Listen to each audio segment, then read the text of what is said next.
It is 6 o'clock at the MJ Morning Show. You know, I do a lot of thinking on the ride in, and for whatever reason, there's a big think zone when I get off at 275 southbound at the 4th Street exit in St. Petersburg here, and I drive over the overpass over 275 south and north, and I head down 4th Street south toward Gandhi.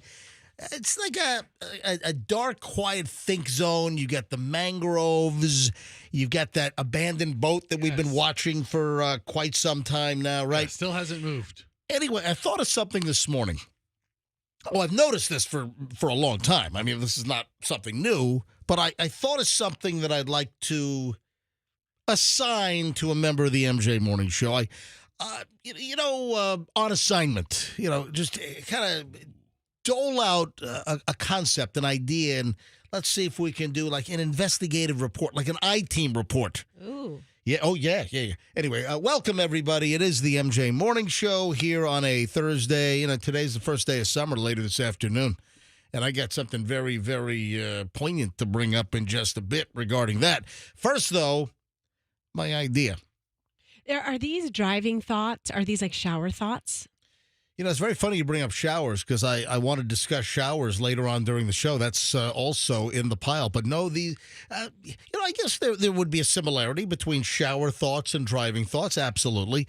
All right, Roxanne, I would like to assign this. Whoa. I'm not doing nothing for the next 10 days. What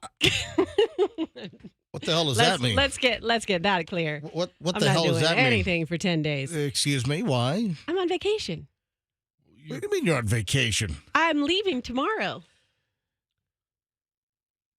Does this put a wrinkle in your plan? No, not really. Okay, good. But you're here tomorrow, correct? Yeah. Mm-hmm. Oh, yeah. You can do this tomorrow morning. Oh, investigation sounds like it's going to be grueling. No. Months of stakeouts and disguises. I think you need 20 minutes for this. Maybe if you might be able to do it in 15 minutes. I do have to pack tonight. All right, listen. This is quick. This is easy. All right, here's what I want you to do. Tomorrow morning, just leave the house a little early. Oh, I'm actually riding with a friend tomorrow. What do you I swear. What do you mean getting a ride tomorrow. What do you mean you're riding with a friend? Well, it says the guy who takes the Fester ride half the week. I do not. Fester gives me a ride 3 times a year. Well, this person is giving me a ride once a year. Maybe 4 times a year. Well, tomorrow I'm giving Roxanne a ride in. I'll pick you up early. Hold on a minute. You're Roxanne, who's giving you a ride in tomorrow? Well, I need to confirm it, but Christy, Maxima. Oh. Does she live near you? Yes. All right. Well, she rolls in about 6:15. So is that when I can expect you in? Probably. I just asked her partner what time does she get here, and he said between 6 and 6:10. Yeah, I know. So the morning show started at yes. 6, and I see her walking down the hall like it's 6:10. I'm like, I don't think right. theirs starts until 6:10, maybe. All right. So Roxanne, No, I'm giving you a hard time. Whatever you want me to do, tell me. All right, excellent. So I've always wondered what all these cars do that are all jammed into the mangroves off to the side of the road. And what are you laughing at? Okay. I'd like you to stop, 5:30, 5:40 in the morning, and just, roll video on your camera phone and just kind of poke through the mangroves and see what are these people doing. Because sometimes there are like 5, 7, 8 cars that are jammed off on the side of dark 4th Street coming off of 275. There are just cars in the like. What are these folks doing out there? I was looking at the satellite map. I'm trying to figure out, are they what do they do? Are they What are they fishing? doing? I mean, I don't know. So would you mind? I've wondered the same thing, especially when I see a car in action pulling off. And I'm like, oh, there goes one of the parkers over here. What are they going to do? What are they getting up so early to go do? Now you've given me reason just to follow right behind, pull out my camera phone. I mean, if you look at the satellite, there's a good chunk, a thicket of mangroves, and then you have, the water, parts of Tampa Bay kind of go, little tributaries, Fester, why the hell are you shaking your head? I don't know if that's a great idea. What? It's perfect. What could possibly go wrong? Have you never heard the old Like saying about the mangroves. What goes on in the mangroves stays in the mangroves.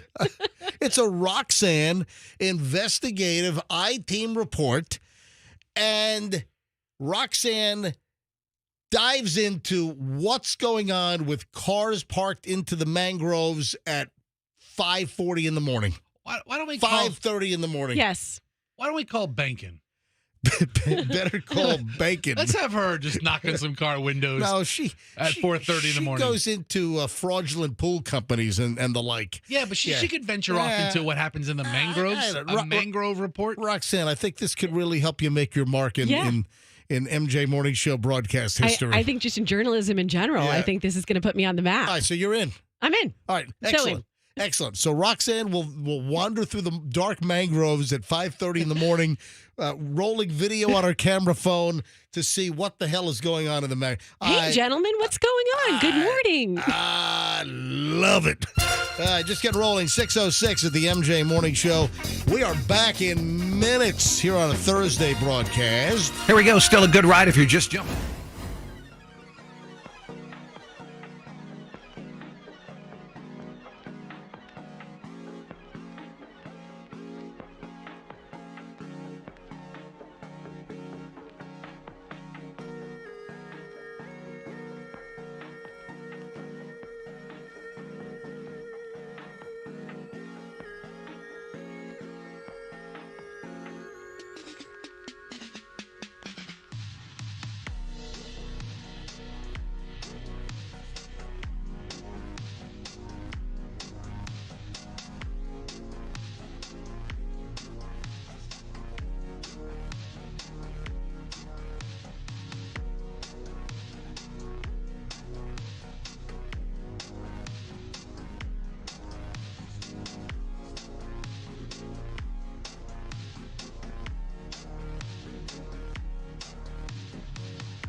6:17 here on a Thursday. Summer begins at 4:50 this afternoon, Roxanne. That is the time that summer technically begins.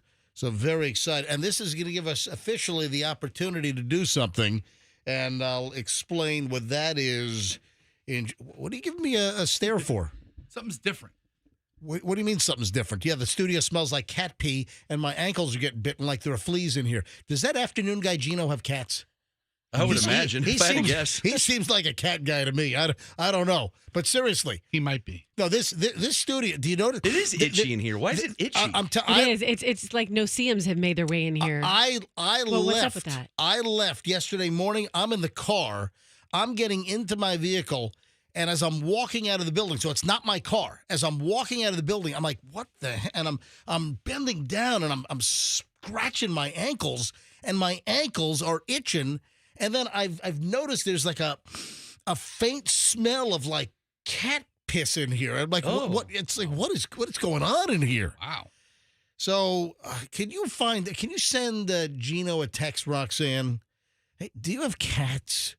Because I think there are cat fleas in here. I'm telling you right now. Do you think he brought his cat to the studio, or did he carry? I don't know. Cat? I have no idea. Maybe he brought it in a cat carrier because he had to like pick it up from the vet to get dewormed or something. I don't know. All right, what are you laughing at? You find deworm funny? Yeah, I'm imagining a cat running around the studio and peeing in the corners. Yeah. Well, I'm telling you, there's a faint smell of cat pee in here. You're right. Yeah. All right. 6:19. Oh, guess who's on the phone? Guess who's on the phone right? Let me give you a hint on who is on the phone.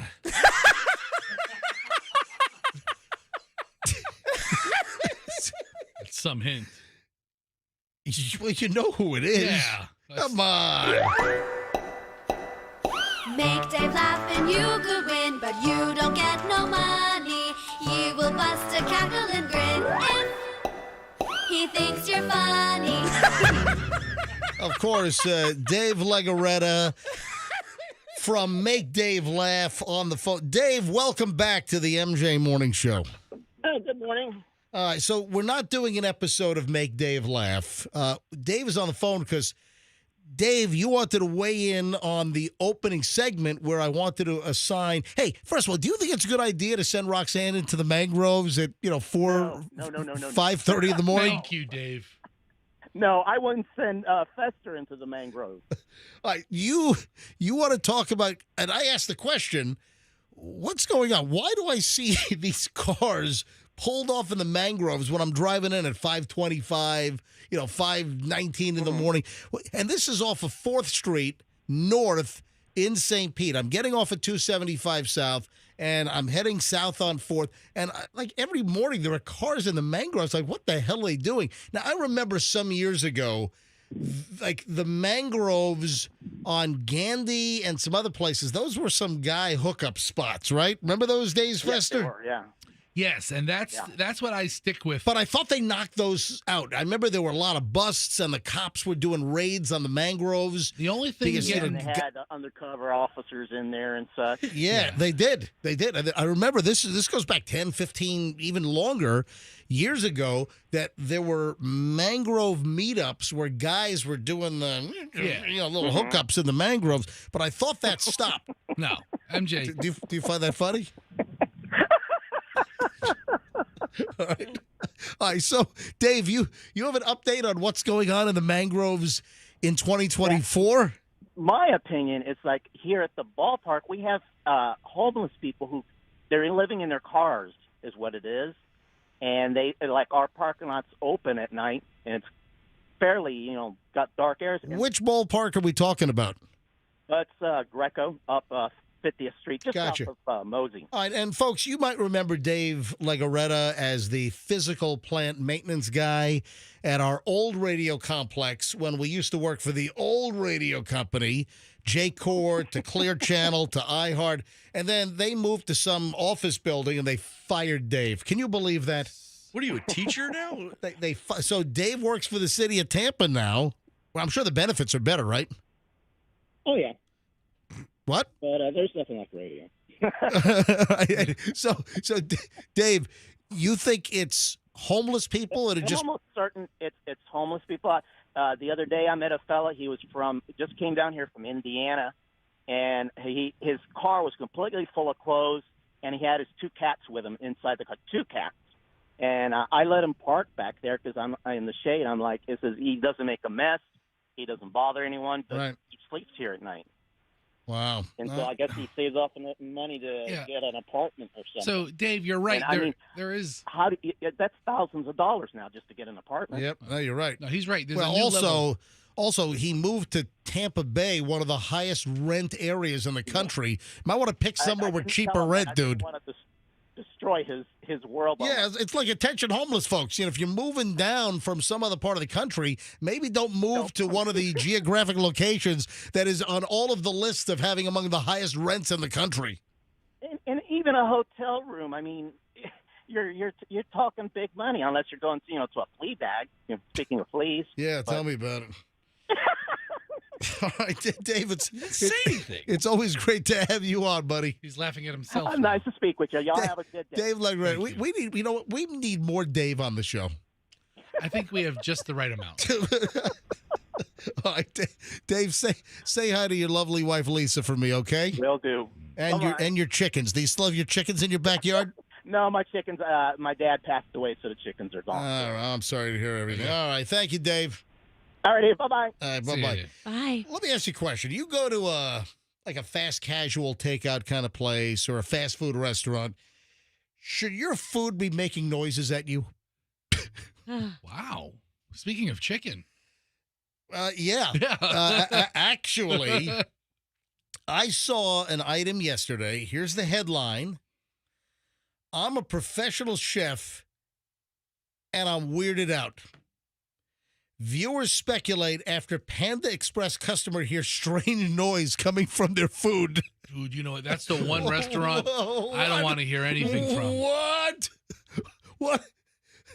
Viral video. Daily Dot's got the story. Panda Express firecracker chicken. Is that a menu item? I've never been to a Panda Express. It's like spicy pieces of little fried chicken nuggets. Okay. Viral video with over 1 million views. Oh, over 1 million. That's like my Spirit Airlines kid running through Tampa International video, now at 1.1 million. All right. So in the video, a mother and daughter, they discuss on the video how freaked out they were to find out that one of their crispy chicken chunks was making strange noises. What? That's weird. What? Or, Was it I mean, barking? It was meowing. So, are you sure they weren't like on some hallucinogenics or something? Listen, I don't know. Is this even an item? If you look at the Panda Express menu, is there something called firecracker chicken? yeah, I'm looking at their Oh, I don't. Show me their firecracker bowls, chicken. plates. Hold on, I'm getting there. Yeah, get to the Meals, entrees. Yeah, entrees. firecracker chicken. A la carte. Anyway, the noise was coming from this cooked piece of meat, and they were just very concerned. The story goes on. As a kid, a fast food dinner is awesome, but this Panda Express meal may be scarring this young girl's idea of eating out. In the video, Bridget Danielle and her daughter talk about how when they went to take a bite out of the food, they heard this noise coming from the food. Unless you hear a crunch from a crispy food item, any other noise should be cause for concern. You get that. You bite into a crispy item and you get a crunchy. But if it's a different noise that's just kind of coming out of the food item just all by itself, without any kind of a bite being induced, I mean, when you fry chicken, I guess, could there be like a hissing sound of like escaping steam or something? Listen to this. Sure as bleep, there was noise coming from her Panda Express chicken. What? Did she record the noise? She did record the noise. It sounds it's like a subtle squeal is what it sounds like. Listen, Fess, if you want to bring this up, if you want to bring up the story. Daily Dot? Yeah.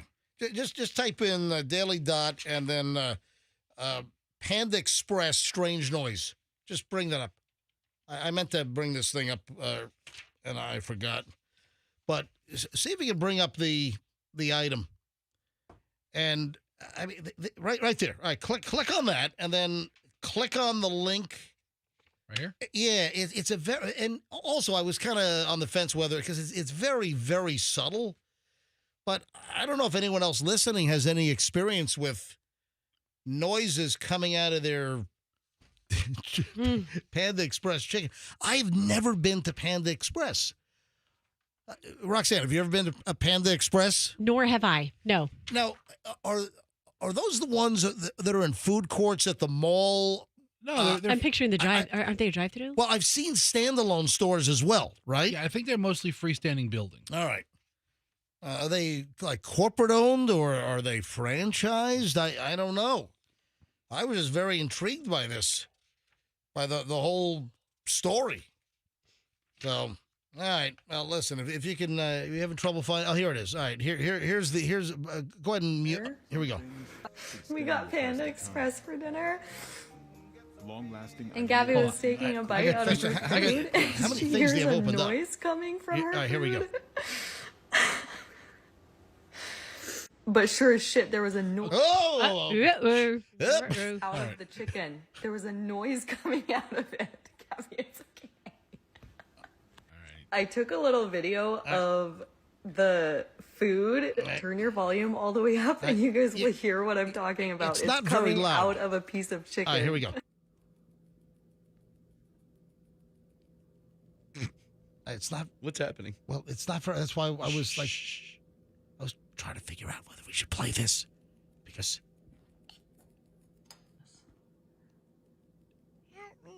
Oh my God, I heard something. Is it just like it's like a heat sizzle that's just escaping because the stuff just got woked? Okay. Has anyone else listening had little noises coming out of their Panda Express?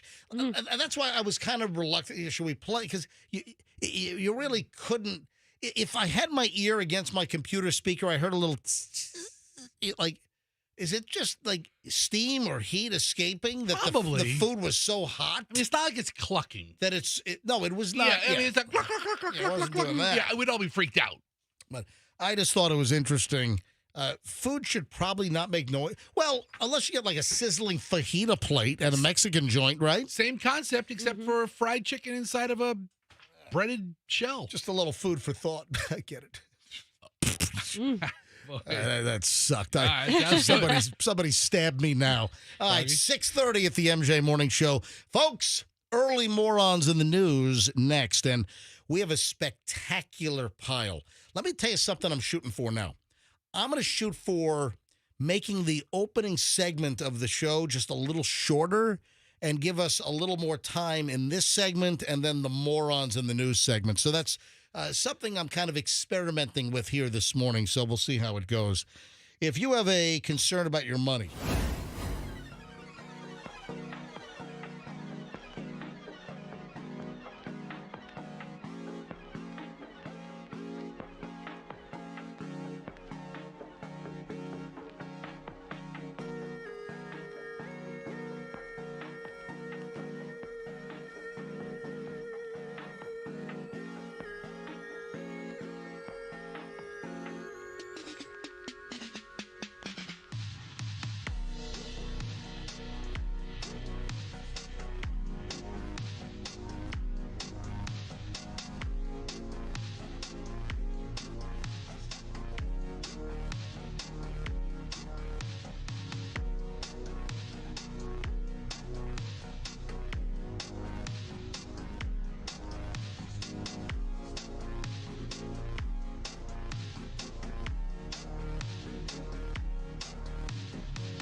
And here we go, 6:39 at the MJ Morning Show, and everyone seems to love a good dose of morons.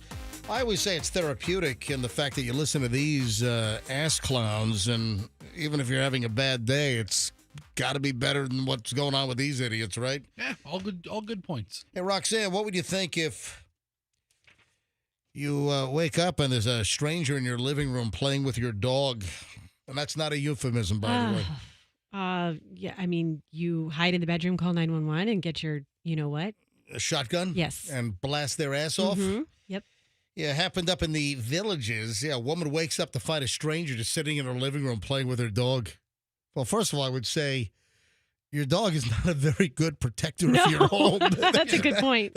I missed that part, yeah. That's the first thing is like, you might want to get a new dog. I mean, if you think you have a watchdog, you're mistaken. Yeah, woman startled to find a stranger in her home. The man identified as 27-year-old Dustin Michael Williams. He's up in the Villages. 4 o'clock in the morning earlier this week on Tuesday. She awakes and the dude's just sitting in her Also, can I recommend calling an alarm company? Can I recommend just getting You can even get the ones online, like Simply Safe, and you got the do-it-yourself alarms, or you can hire a professional alarm company. Why don't you get something? Anything. Get an alarm, get a new dog. I mean, I got 2 recommendations for you, lady. Holy crap! Yeah, the woman calls 911, calls the Marion County Sheriff's Office. The dude then climbed into a closet and hid. She said that she had been sleeping when she heard a loud noise from the back door of her home. She went to the living room and saw Williams playing with her dog. She ran to the bedroom, hid in the closet as well. Williams followed her, opened the door to the closet, and said, "Hey, it's okay. You can come out now." Oh, my God. That's nice. Lady, where's your .357 Magnum? She began screaming, ordered him to get out of her house, but he wouldn't leave. And they were both in the bedroom when the deputy arrived. And then he went into another room and hid in the closet. What the hell? The woman told deputies, "I don't know this guy." And this guy said he was at grandma's house. What the hell? So this guy, Dustin Michael Williams, and I'm always leery of guys named Dustin. I don't know what it is. Just don't trust him. They just sound like they're going to get in a little scuffle. Oh, Dustin got in us. There's no trust in a Dustin? No. No trust in Anyway, he was arrested on a charge of trespassing and booked into the Marion County Jail. But, yeah, again, 2 recommendations. You know when they have, like, the community police meetings where they give you ideas and suggestions on how to, like, burglar-proof your home? Yeah. How about get an alarm and get a new dog? Because your dog is clearly a crappy watchdog. If the bad guy's just sitting in the living room playing with your dog and the dog's not barking or anything, and the dude thinks he's in grandma's house, I don't see anything about the guy being all wigged and frigged on crystal meth or something, but that sounds like what this could be. I will say, if you're in the villages, it'd be very easy to confuse grandmothers. Do you remember some time ago we talked about this attorney up in Ohio that pooped in a Pringles can? He's got good aim. Geez, I think I must have been absent that day. I don't remember that. And that's something that was that visual is never going to leave me now. I've got a follow up on this.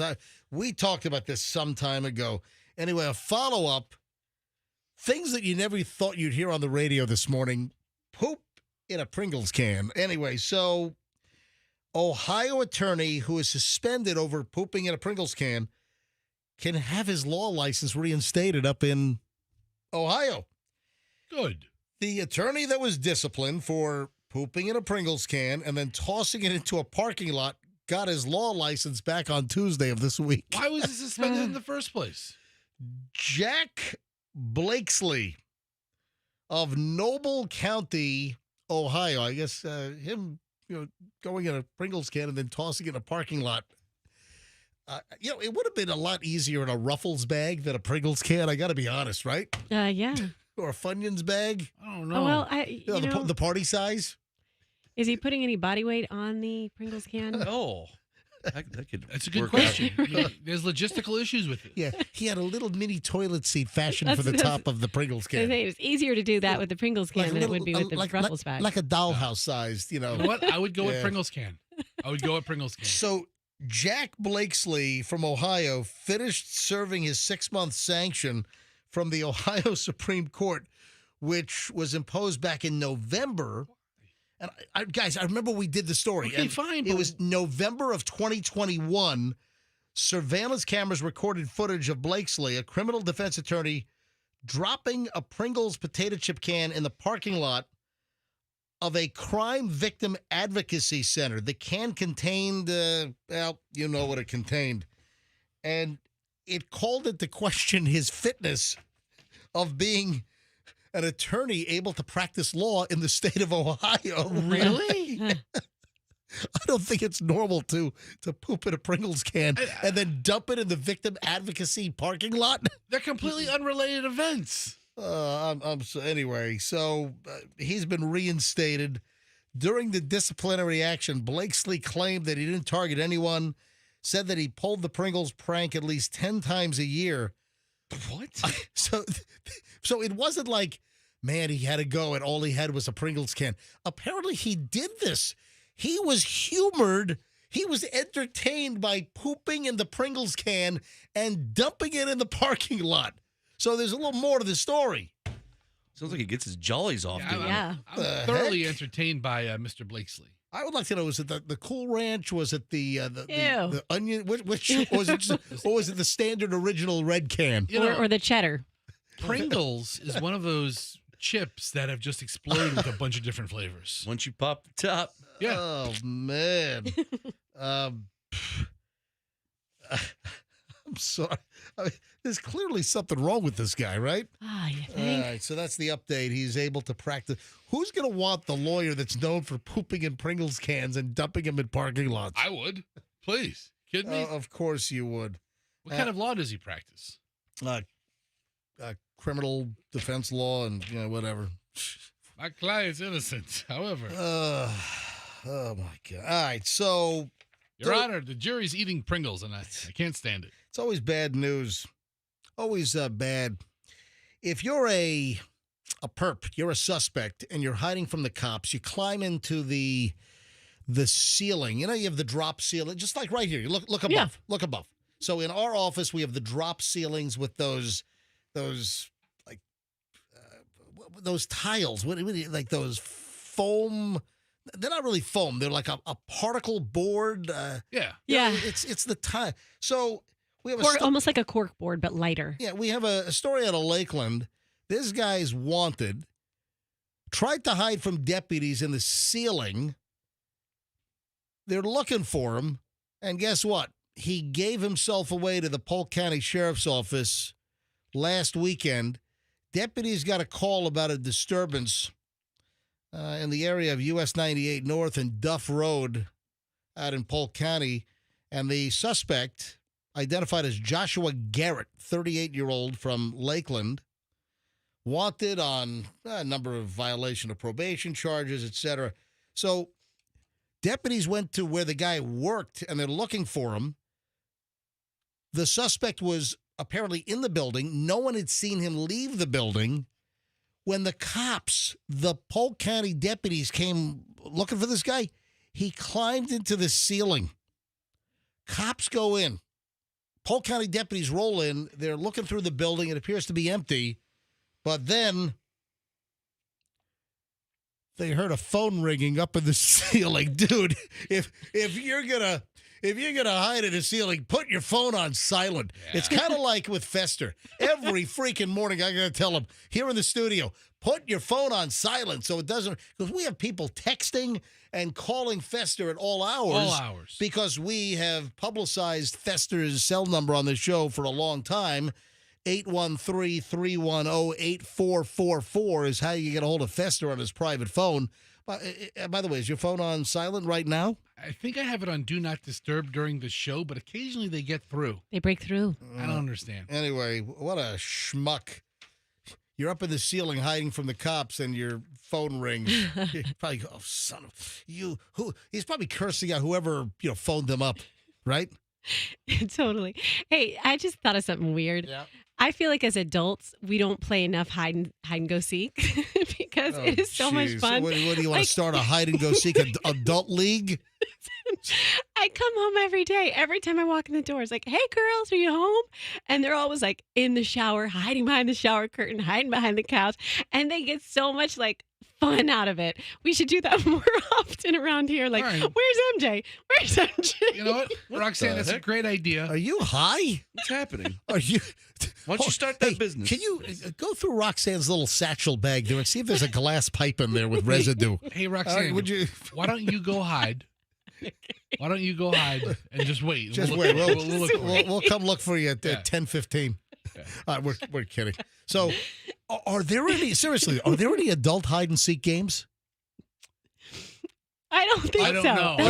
There's an adult tag league. That's what I'm saying. There are adult leagues for all kinds of things. Right. And maybe, Roxanne, you ought to start an adult hide and seek league. I mean, it's very fun. It might get old if we were all hiding. Where's Froggy? You okay this morning? Seem very, very giggly. Yeah. All right. Sometimes that's an indication of something. You been drinking that jiggle juice? Yeah, just jiggling up good. All right, 6:51 at the MJ Morning Show. When we get back, we have a lot to cover, including I have some Uber questions about the Uber scoring. And there is the overriding question is, when was the last time you had an Uber ride cancel on you? Have you had Uber or Lyft drivers cancel on you? And it goes back to the score. And I had a personal issue as well. And I had no idea why my score was so low on Uber. I've never done anything. And I didn't even think it was that low. All right, but my score is climbing back up. Hang on. The whole Uber rideshare cancellation dilemma. I've had sometimes like 2 or 3 rides cancel in a row. I'm like, what the heck? All right, stand by. We'll get into this next and a whole lot more on the MJ Morning Show here on Q105. Hey,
Live at 7:02 here on a Thursday, and the first day of summer is today.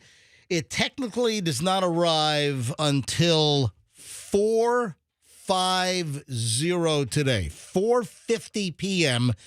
is when summer technically arrives, and I guess that's when we can officially start using. Oh yeah! All summer long, Q105. You know, like Fester's got body odor. All summer long, Q105. Yeah, you have a comeback from me, Fester, by any chance? Well, that was a fact. I mean, I didn't take it as an insult or a jab. Okay, you're all right. right. I mean, all summer long, I'm gonna be smelling like Right? Do you have one? Would you like to do it all summer long? Or you want to think about it? We can do the segment later on. Let's do it a little later. Yeah, let's do it later. I really want you to know, Right. I think this is some very nerdy stuff that, like, at 4:50 p.m., it's officially summer. Why is that nerdy? I mean, that's when the summer solstice actually hits. It's not nerdy. It's like actual So science. Science. What does the summer solstice even mean? Is today the longest day? I think Is is this the one you take your clothes off and dance with $1 or burn $1? What? Is that right? What the Sounds hell awesome. are you saying? What are you? Was that some Santeria thing? What are you? What are you slaying chickens on an altar? What's going on with you, Roxanne? Isn't that what we're supposed to do? Is it tonight or was it last night? Did I miss it? I don't know. Dance naked with $1. Oh wait, that's just pulling up strip clubs. Hold on, So the summer solstice hits at 4:50 exactly, and yes, this would be the longest day of the year, the most sunlight. Okay. Yeah, and then the days start getting shorter from here, but clearly we've got some nice, bright, late summers. All right, on to the Uber deal. And, we've discussed this. This is not new. We've talked about something similar in the past because I was always wondering why I had a crappy Uber score. And I once had a driver, this is like 3-4 years ago, and I had an Uber driver say, yeah, almost didn't take your ride. You got a low score. I'm like, what?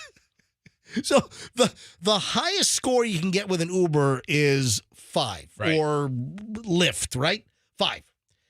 And I had like a 4.62. And there is no way in hell. I have no actual reasoning on why I had a 4.62. And I would compare, like Michelle had like a 4.95 or something. Chloe, my daughter, had a high Uber score, Lyft score, whatever. And I'm trying to figure out, what the hell did I do? I haven't done anything. I haven't puked in the back of any Ubers. No. I haven't flicked the driver in the back of the head. Maybe you talk to him too much. I don't talk to them. I don't slam the door. I know that some Uber drivers get really ticked off when you slam the door. But for whatever reason, now my score is ticking back up. So I hit a low of like a 4.62 or so. I mean, I had, and to me, if 4.6 out of 5, I mean, that sounds good. But in Lyft land and the Uber universe, apparently that sucks. That's bad. I've probably taken 60 Uber trips.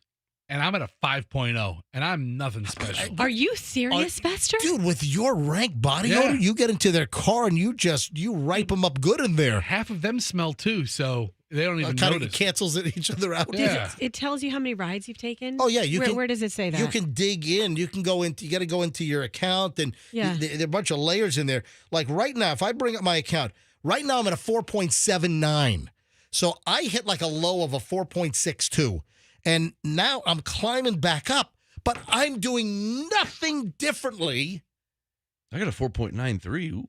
You have a 4.93 Froggy. Roxanne, what do you have? I have a 4.97. I'm trying to find how many rides I've done. Hold on. 4.93 with Froggy, 4.97 Roxanne. Oh my God, you look at all your rides. Look at this. Yes, there's tons of data. And Fester, you got a 5.0? I do.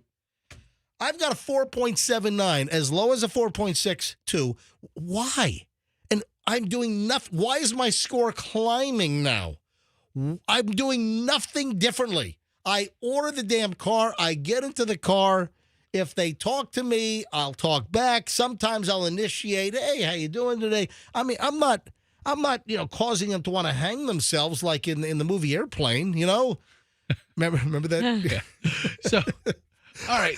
Don't you want to know who gave you that? Like, what happened during that ride? Like, I'm curious. I have a 4.97. Yes, that's what I'm saying. What happened to give me the 0.03 off? Like, obviously, most people like me. I've got in score. Uber. I've got score envy with you guys. I mean, what's going on here? Roxanne's doing body positive affirmations with obviously. I most always people like over-tip. me. Maybe that's why. I always give him over-tipping. Listen, That's nice. I tip accordingly. I tip typically 20%. Yeah, but if you want to keep your score up, you got to over-tip. I don't stiff them. You know what I do sometimes? Yeah. And I think you've said you do this as well, and this is probably not good. I take Uber so infrequently that once I get out of the car, go to the airport, whatever I'm doing, I forget to go back and rate and tip. Yeah, And you do it'll be that like once you're a screwed. week. Oh, I won't do it for like a week. You ever done that? You know what? I try to tip right away. Yeah, or you try to. within a couple of hours. You know what? I have asked a couple of drivers if they were members of ISIS or Hamas. Oh, they love that. You know, I wonder. You know, I'm kidding. I'm kidding. All right. So the reason why I'm bringing this back up is people that get canceled, and this has happened to me. I've had an Uber cancel on me, or I've had a couple of Uber cancels, and just some more detail that drivers seem to have a certain Uber score in mind, and if a ride pops up from a passenger and they get to see the passenger name and score, and there are more and more drivers for Lyft and Uber that are canceling the ride because the score is too low. So when I had like a 4.62, I guess some people were canceling me. What, they think I was like some kind of nightmare? See, like a 4.62. I was night tremor in their back seat. You know what? Fester, hold on to that thought. Right. Let me give out the phone number here. I want to hear from people that got canceled. So have you had repeated cancellations? You're on your app, you're trying to book an Uber or a Lyft, and the ride cancels. Then maybe you get we're finding you a new ride. Then maybe that one cancels. Or if you're an Uber driver, go on, fire up the phones. Weigh in here. Do you cancel rides if they're below a certain score? Now, we've talked about this in the past. It's been a couple of years, but I just saw sort of a new take on this, and it's just kind of a reaffirmation about drivers cancel rides if they don't like somebody's score. So if you're an Uber or a Lyft driver, what is your threshold? I mean, will you take a 4.1, a 4.2? First of all, I don't know how you get that low. I don't know how I got to a 4.62. Or if you're a writer, have you been canceled repeatedly, and what is your score? Also, if you have a dismal Uber or Lyft score, call us. I want to hear from you. Why? Do you have any idea? Look at the phones. Every line's lighting up here. 800-990-1047. 800-990-1047. And speaking of Uber and Lyft, we got a little situation with Chloe. I've got some breaking news regarding Chloe, and it has to also do with Uber and a car. Hang on, I'll get to that in the next segment. First, though, let me go to phones. Melissa is in Tampa. Melissa, hi. You're on the MJ Morning Show. Welcome. Hi. Good morning. Yes, Melissa. Go ahead. I have a 5.0 rating as a passenger, and I was getting a ride on Sunday just from my daughter's house to come home, and I had 2 rides canceled back to back. So I don't think it naturally may depend on your score all the time either, just to let you know. So you have a 5.0 and you had back-to-back cancellations? Correct. Yeah, well, that doesn't make sense if you're a perfect 5.0. And, they give you all these, badges and stuff for being a good passenger. Yeah, badge? I don't have a badge. I don't have no stinking badges. But, yeah, I got canceled back to back, and so I don't think it necessarily will be you. It could be just the driver. I used to drive for Uber as well and Lyft, and if you have them automatically set where they come on to get rides for you, you don't naturally, if you're in the middle of a ride and you get it automatically, you don't really have time or to see what their score is. You just accept it. And then once you get it, if you cancel too many rides as a driver, you get dinged for that. So I don't think that they would just cancel rides because of your score. Does your driver rating drop if you cancel too many rides? Yes. Gotcha. Thank you, Melissa. Have a great day. Albert in Seminole. Albert, you're on the MJ Morning Show. Hi, good morning. What's your deal, Albert? I don't think it actually has anything to do with your score, because just like the last caller said, I don't even look at the score when I pick somebody. All right, so you're an Uber driver. Do you do Uber and Lyft, or you just Uber? Just Uber. Yeah, because you have a lot of the folks, they'll bounce back and forth. They'll do Uber and Lyft. All right, so Albert, you don't even look at the score? Don't even look at the score. I just look at where you're at and where you're going. Have you ever had like a nightmare in the backseat of your car and then you noticed that their score sucked? I never go back. Once the ride's over, you can't look at the passenger's info anymore. Yeah, but if they're acting up and they're just a pain in the ass in the back seat, you can look at their info while they're in the car, right? Yeah, I've only ever had 2 people that I've rated anything other than 5-star. And what do they do? What in Albert's Uber, what gets you lower than a 5-star? Well, one lady was just yelling at me the entire time, basically, because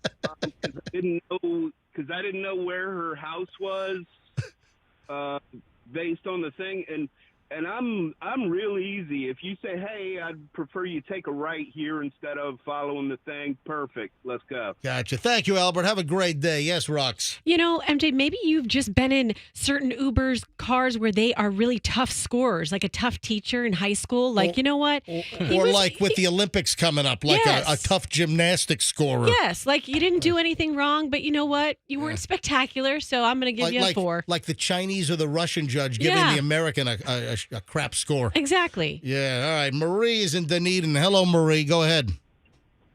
Hi, I'm an Uber driver. I usually score my guests relatively high unless they're belligerent, obnoxious, are drunk or whatever. But I've only canceled 1 or 2 pickups myself because I hate to say this, but of the neighborhood. If I feel that I'm not going to be safe going into that neighborhood as being a woman Uber driver, I won't go. Gotcha. Now, listen, that's a very fair point. Thanks, Marie. Appreciate you listening. Chuck's in St. Pete. Chuck, you're on the MJ Morning Show. Hi. Hey, how you doing, MJ? Doing well. Are you a passenger or are you an Uber driver? No, I'm a driver. I do both Lyft and Uber. I've been doing this now for 7 years. Now, your thoughts, please. Well, the lowest score I've ever had was like a 4.12. Oh, and when they got in your car, did they affirm that 4.12? Well, no, I look at everyone that comes in over my phone. No, what I'm saying is when you had the 4.12 in the car, did they exhibit 4.12 behavior? No, not really. I mean, I pick up every ride that comes through my phone, whether they have a high rating or a low rating, wondering why their rating is so low, but every time I pick them up, they seem to be nice and. Yeah, and listen, why was I a 4.62? There's no reason why I should have been a 4.62, and now I've climbed to a whopping 4.79 while I'm surrounded by 4.9s and a 5.0 with Fester. Chuck, thanks for the call. All right, 2 more quickly here. Man, we are highly rated with rideshare drivers here. I love it. Maria is in Spring Hill. Maria, MJ Morning Show, you're up. Hi, good morning. I'm an Uber driver. And I don't look at the score of the passenger because we don't have time. We just look at the price. And if the price is good and the the distance is not too far, we just click it. Because like first come, first serve, whoever clicks the ride is going to get the ride. And most of the time, I just give 5 stars to the rider. Well, I need to get you more often then. Maybe I'd have a decent score. Thanks, Maria. Thanks for calling in. All right, 1 more on this. Andrew, tell all the other callers thank you very much. Got to turn some away at the door here. Alberto, they're going to give us a low score now for turning them away. Alberto, you're on the MJ Morning Show. Hi. Good morning, guys. How are you? Doing well. Go ahead.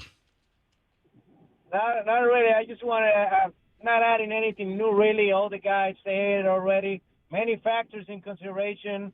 The price will be first. The long of the trip, and then of course, then you start seeing ratings and stuff. But ratings would be actually one of the least concerns. Gotcha. Thank you, Alberto. Neighborhood, very important. Thank you. I appreciate you checking in. Listen, all Uber and Lyft drivers. Look at that. All right, when we get back, 7:17 now at the MJ Morning Show. Went a little late, but we'll start an hour and 20 minutes plus of nonstop MJ next.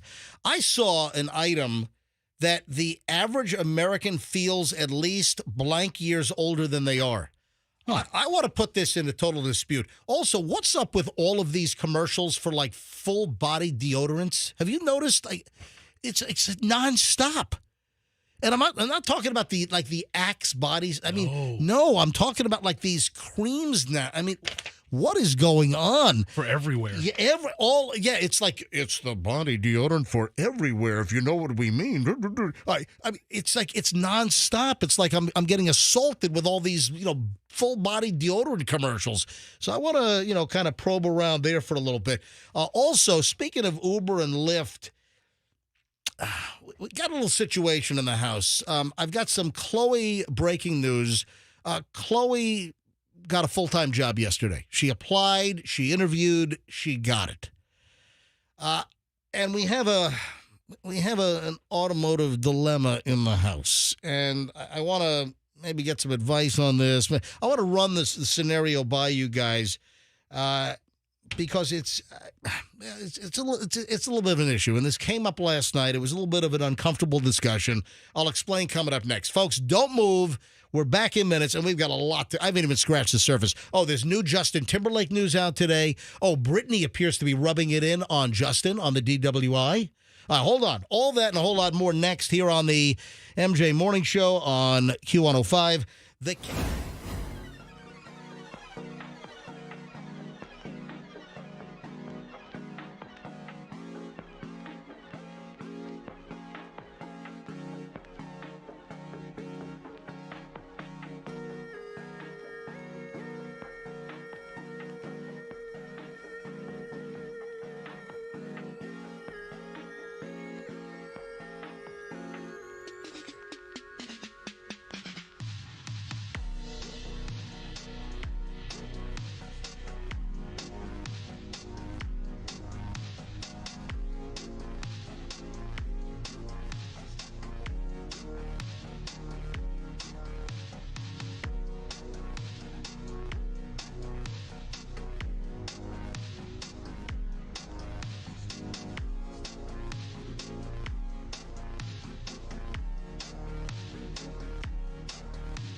It is the MJ Morning Show on Q105. Yes, wake up, Fester. Welcome back. Oh, it's a commercial break. I sleep during the Dude, commercial.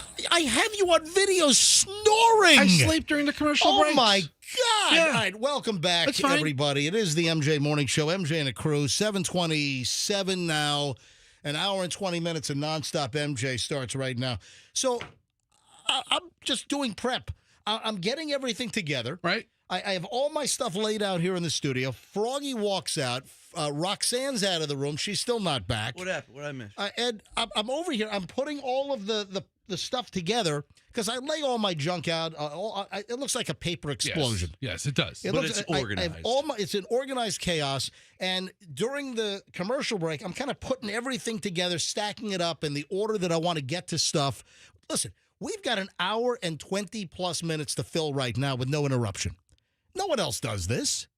Right. So I'm putting everything together. Right. And I hear Fester over here. Oh, no. Yeah. What happened? You were too tired to go to the couch? Dude, I have I rolled video. I'm like, what's going? I look over. Fester is keeled over. Yeah.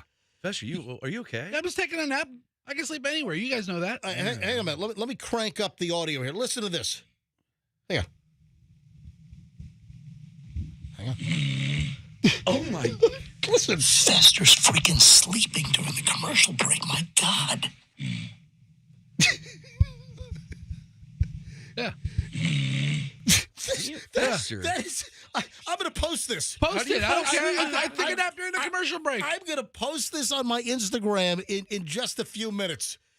You're sleeping. Yes. How do you fall asleep during a 6-minute commercial break? I can fall asleep anywhere.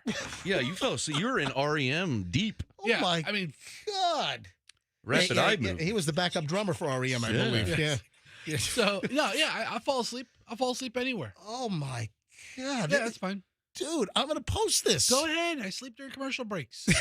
You're It's no secret. You're snoring. You never used to do that, though. I used to leave the studio to sleep. I'm talking Dang, about it's like pouring. all the years that we've done the show. You've never been so tired. Yeah. Let me ask you a question. And I might want to go to phones on this.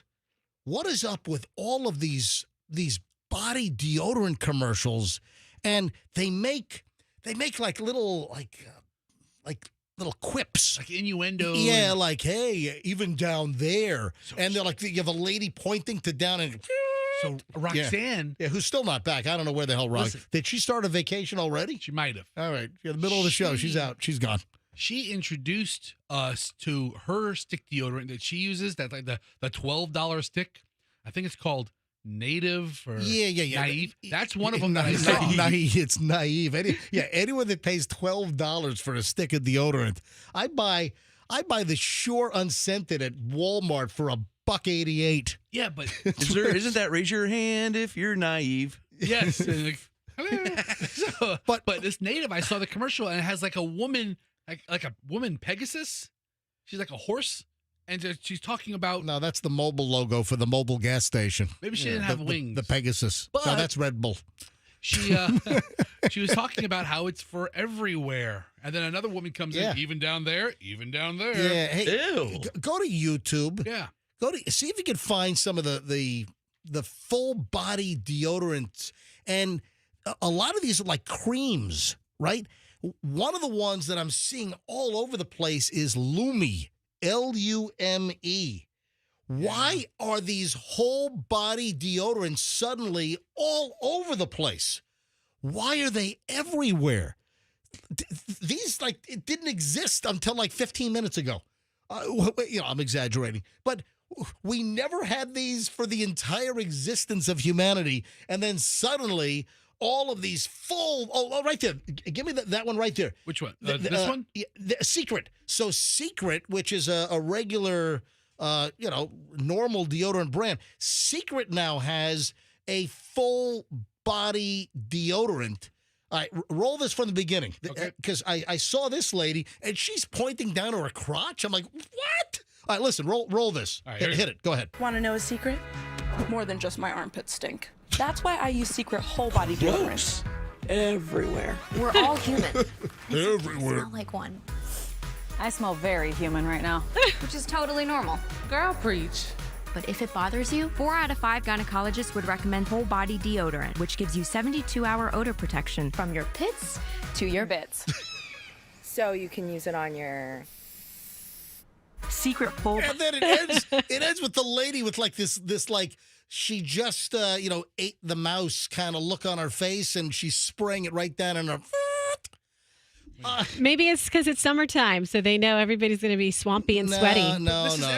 These have been running. I've seen them over the winter time, but it seems like in the last 6 months, and I think I first saw Lume, the Lume.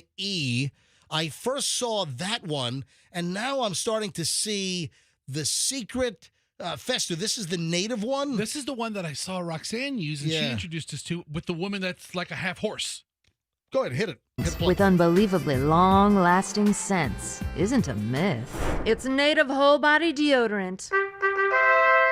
Deo for your whole body? That actually works. Native's clean, simple, effective whole body deodorant is... Why did these just pop up? Why have humans been around for thousands and thousands and tens of thousands, and then suddenly in the last year or so, it seems that all of these whole body deodorants, we didn't need these back in 2020 or back in 2015, 2010, but suddenly 2023, 2024, boom! We need it. And what was the line they used? From your pits to your bits? Yeah. Oh, that's a great line. Yeah. Hopefully they go from your pits first. You don't do your bits first. Where the hell? It's a spray. Rub it on your face. Why? Here's Lume. Okay, Lume's a cream, it looks like. Right. Well, also, the Secret comes in a spray or a cream.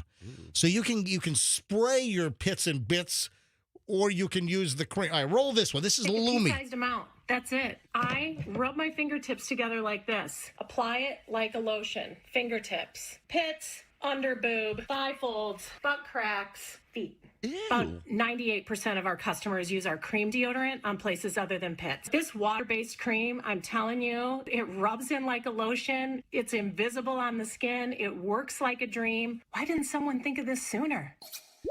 Well, now everyone's thinking of it because everyone is coming out of the woodwork with pits and bits, and suddenly it's a stinkorama out there. I mean, what's going on here? What are we regressing as a species? Suddenly, the stink didn't exist in 2019, but suddenly, 2024, it's Stinkapalooza! You know what? Stinkapalooza. I think someone needs to come out with like edible flavor ones. So if someone licks your armpit, then it tastes good. Oh, my. Oh. It took a while to settle. I mean, but I'm curious. Why now? Why are these... Yeah, this is like a niche market that suddenly is being like a new category has been developed. Yeah, it is strange. Yeah, it's just they're pushing it out there. I don't think I need to go to phones on this, do I? We have a bunch of stinky people calling in.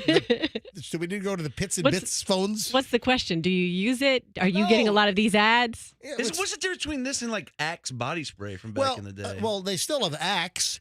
But that stuff was, remember Flunky? Ugh. That was just like a perfume. We had... it was so bad. Yeah, we had was he a producer, Flunky? Yeah. Played sound effects for us. Yeah, Flunky. He would like douse himself in that stuff. God, it was horrific. All right, we have a situation in my house.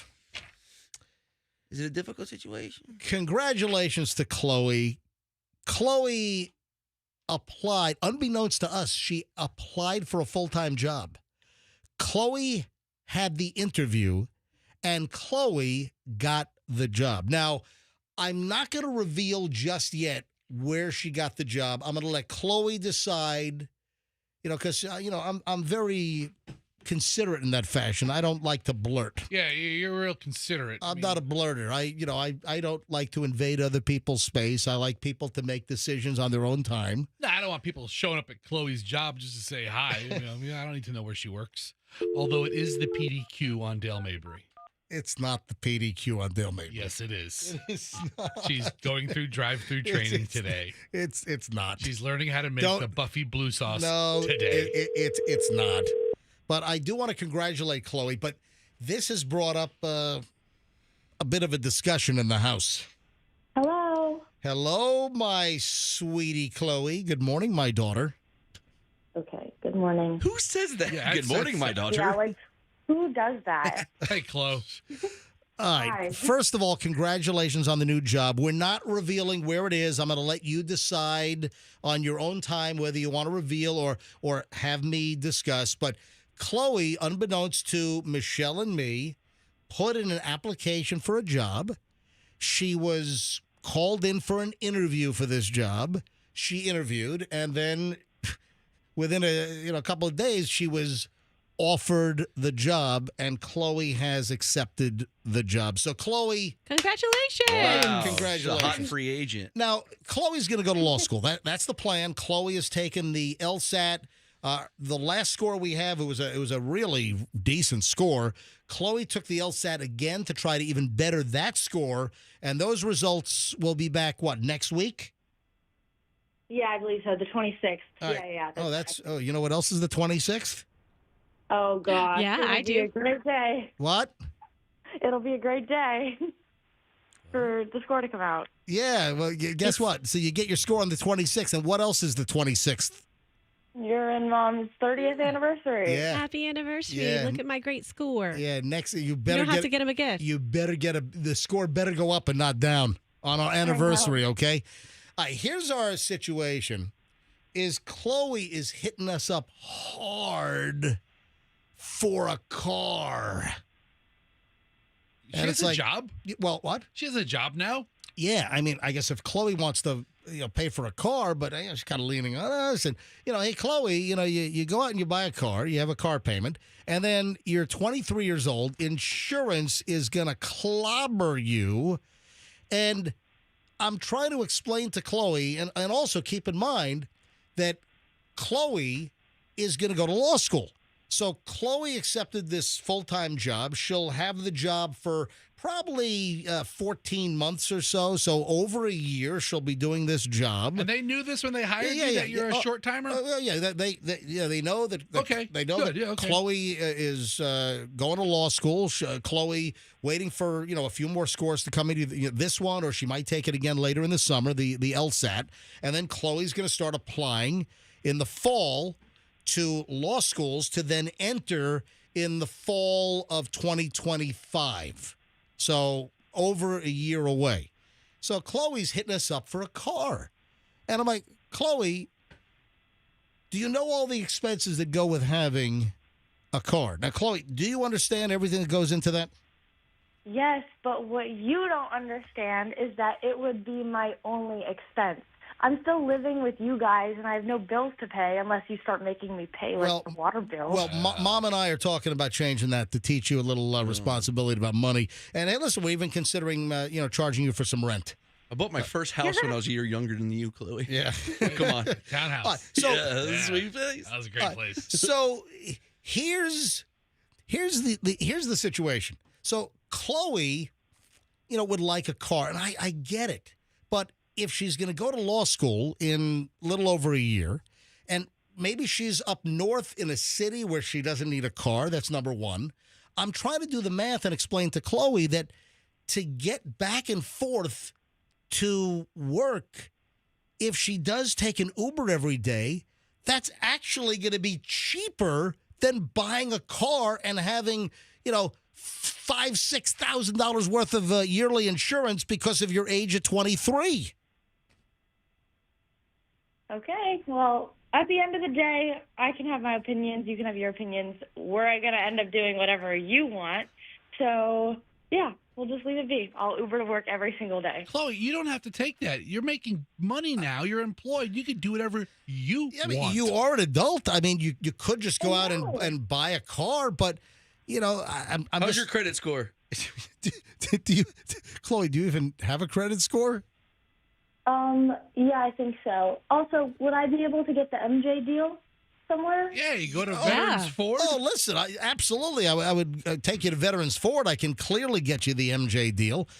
As with all of our listeners, if you're looking for a Ford car, truck, or SUV, go to Veterans Ford and tell them you want the MJ deal.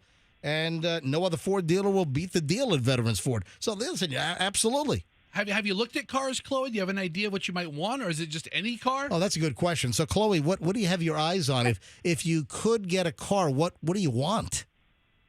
Literally any car that I could get. I think I'm deserving of a car for my job. And everything you've put me through. MJ. Wait a minute. Everything I've put you through? The hell does that mean? Kind of a joke. MJ. It's just a joke. Look, if you like MJ, and I am extending this as an offer of friendship. Oh, no. You're gonna go find her like some 2009 Lincoln Town Car boat?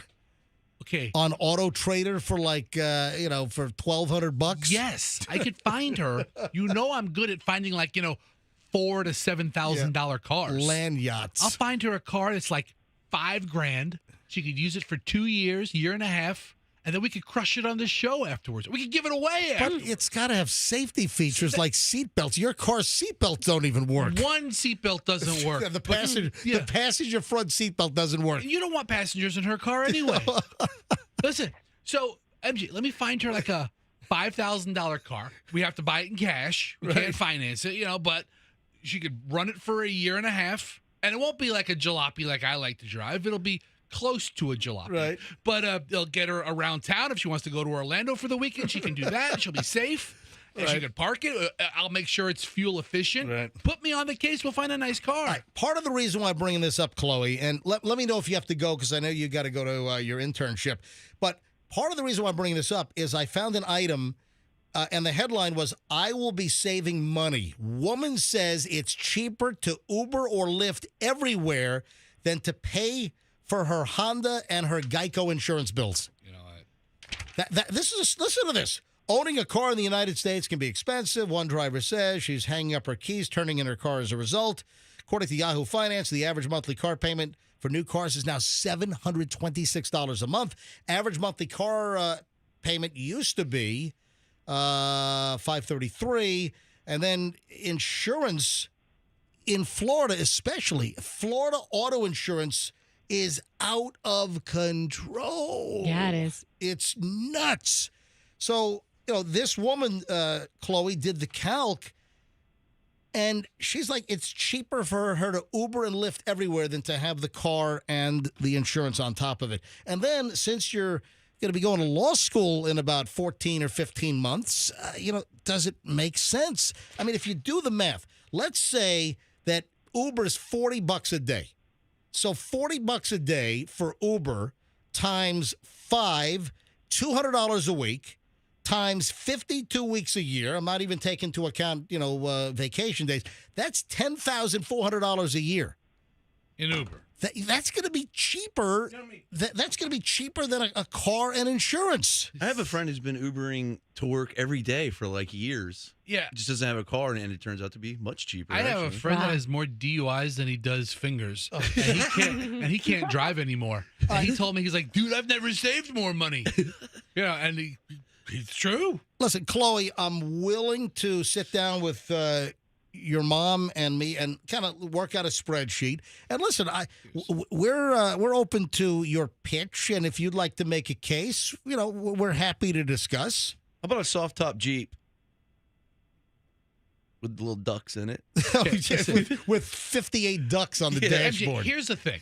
Here's the thing that's probably important to Chloe that you're not considering with this very numerical equation. Right.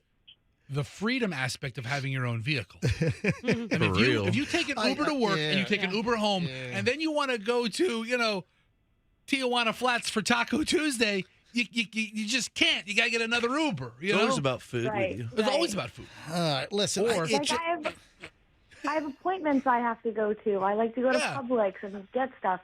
And then it's like I have to ask you guys to take me because I don't want to Uber to those, You know what you need? An e-bike. I see those around a lot. That's what my friend with the Doomies has. Yeah. All right. Oh, how about a golf cart? Don't start me. Don't start me on those damn golf carts on the road. All right. But you know what she's looking for, MJ? I just have to say this, and I hear it in your voice, Chloe. You want a little bit of freedom. And the freedom comes like in your drive, in your car, when you're driving by yourself. You can have, like you mentioned earlier this morning on the show, MJ, driver thoughts. You don't even want a driver in the car with you, an Uber driver. You just want to be by yourself, thinking about what you're going to do that day, thinking about how your day was. Some independence and freedom. Yeah. All right, Chloe, listen, your mom and I are open to discussion. We're not going to, we're not going to pull like some kind of dictatorship on you. Let's have a $299, $2,999, 2013 Hyundai Accent. GSL 4-door sedan. All right, Chloe, nice. We will all send me the link. I will. We'll discuss this as a family. Bye, Chloe. All right. Bye. Starting a GoFundMe. $2,800. 2016 Ford Explorer XLT, 134,000 miles salvage title. Send the link. Yes, I told you. It's a flood car. I can help you here. Put me on the case. I will save you money on this. All right, Chloe, and congratulations on your full-time job offer, and we're very proud of you. Congrats. All right, Chloe. So proud you'll get me a car. I didn't say that. Goodbye, Chloe. Chloe, he's so proud he's going to get you the $3,800 2005 Toyota Highlander with 220,000 miles. Oh, she's got to go to a Popka. You got to go to a Popka to pick that up. You got to hunt the deals down. You got to hunt the deals. See if Warren Sapp can pick that up for you. Yeah. All right, Chloe. I'll see you later. Goodbye. Okay, bye. All right. 7:47 at the MJ Morning Show. I guess pickleball is over? No. Pickleball is officially done. Pickleball is done. It's finished. Bye-bye pickleball. Hello, pepper pong. Have you heard of this now? Pepper pong? Yeah, this is the last thing I need. First of all, do you know how many of my friends, do you know how many people I know are into this pickleball thing? It's pickleball. Hey, MJ, when you come to play pickleball? It looks fun. What's your beef with it? Oh, I don't have a beef. Yeah, you kind of sound like you have a beef. No, I don't have a beef. You know me, live and let live. If somebody likes to do something, and it's healthy, it seems. Yeah, you know, some kind of physical activity, move right? around a little bit. Yeah, listen, if you want to do pickleball, then listen, that's your thing. And I've got friends that are into pickleball. It's nonstop. And we've also talked about some of the pickleball dilemmas. We've talked about some of the fights. The tennis players are getting into like some drag-out fights with the pickleball players.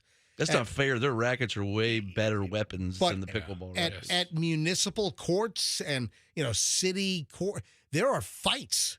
Remember, what was the story out in like Santa Monica? Well, one tennis court can play 4 pickleball games. Right. And they commandeered the whole court, and there was like a altercation. So I think it was the pickleball players, they committed arson on the tennis players' equipment shed. They burned the tennis players' equipment shed to the ground. You don't want to I think it was out in Santa Monica where they did this. Thousands of dollars lost in equipment arson. Yeah, out in where was it? KTLA. Yeah, that's it. That's L.A. Yeah, no, I think it's Santa Monica. Let me click it. Click on the story. Come on, computer. Here we go. Thousands of dollars. This is KTLA. A suspect remains at large after a pickleball storage shed, Santa Monica. Okay, I have it the other way around. So they think the tennis players burned down the pickleball players' equipment storage. A suspect remains. What was the date on this? September of last year. So September last year, a suspect remains at large after a pickleball storage shed in Santa Monica was set on fire, destroying thousands of dollars worth of equipment. The fire erupted Monday night in Memorial Park around 1 a.m. The storage shed housed pickleball equipment, including nets, paddles, balls, and more. And there had been altercations between the tennis players and the pickleball players, and they think that the tennis players torched the place. The Santa Monica Pickleball Club has over 1,800 members, Yeah. MJ. Well, it's a big deal. Well, where's Roxanne? That's a big gang. Where's Roxanne in and out? I don't know. She's I don't know. What? She's coming back. Don't worry about it. No, but she's. What do you know? We'll We're on the air, right? We'll manage. You know we're on the air, right? She had an important Hold phone on. call. Medical issue. Oh, you have a medical issue? I emailed you about it last night. I said I'm gonna have to step away and do a little teledoc appointment. Teledoc? Wait, but you scheduled a teledoc appointment during the morning show? That's the only time they could get me in. They're like, we're completely full tomorrow, but we could do it at 7:30. And then I logged on. I was trying, and then it wasn't working. And then so we're done. We could Appointment get is you in done. at 7:30. Do you tell them we're in the middle of an hour and 20 minutes of nonstop MJ? That's the appointment time. That's the appointment time. I You couldn't said, schedule it during a commercial break? No, well, I tried, but I mean, 7:30 was as close as I could Yeah, get. I mean, we didn't know if you'd play the song or not, so we really couldn't. Wait a minute. You were just out of the room. It's 7:51 now. I just explained to you. I logged on. Oh, and no one was there. It was a technical issue. Hold on. And then What kind of shoddy teledoc if you log on and no one's there? It's pretty accurate. It happens. She's That been on happens. 10-minute appointments. Is 7:30, this teledoc for you or for one of the kids? Oh, it's for me. We've talked about it on this show. Are you okay? I'm perfectly fine. I'm going to be even better tomorrow on my flight. She's getting a Xanax for her flight. Hold on. You What? That's what this is all about? Wait a sec. You got bars of Xannies coming? You got some totem poles? What's up? What? All right. Take one in the morning tomorrow. Roxanne's flying to Italy.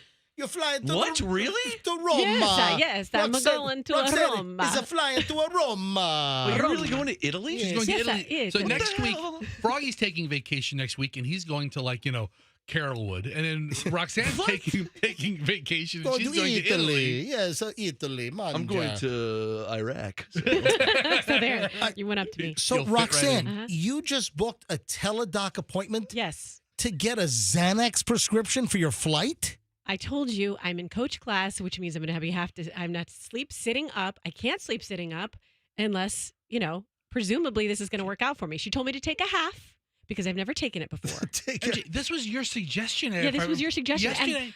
And by the way, Maybe it was. Yeah. do you know how many people hit me on DMs that would get me stuff illegally and not legally? I can't even tell you. Hundreds. And, I'm sure. and then people are like, I'm a doctor. And I look at their profile. I'm like, Yeah. clearly you're not a doctor. And Now, so Roxanne's going to be one of these people going crazy on a plane from these Xanax. my first time. He's not here. You're going to be like the Tiffany Gomes. Don't have a drink with Weren't it. we talking know, about she her told me that. yesterday She for told some me that. reason? Tiffany Gomez, yeah. the hot girl, crazy plane lady from last Oh, year. you know what? I didn't get to the story. This is going to be Roxanne this year. Yeah. You can't take a Xanax the first time you go, for the first time? Yes. You're insane. Oh, No, she just said take a half. That's what she said. Take a half. Because Roxanne and Doug are relegated to coach class. Yeah. No, we're not relegated. We chose it because we didn't want to pay $19,000 for business class. That's ridiculous. Actually, we chose us. We can't afford that. 19 grand. That is ridiculous. Let me tell you. That's like a 5-day cruise. I know. Let me tell you what you should have done. $19,000. Let me tell you what you should have done. I know a guy. His name is Dr. Murray. Uh-huh. Dr. Conrad Murray. Yeah.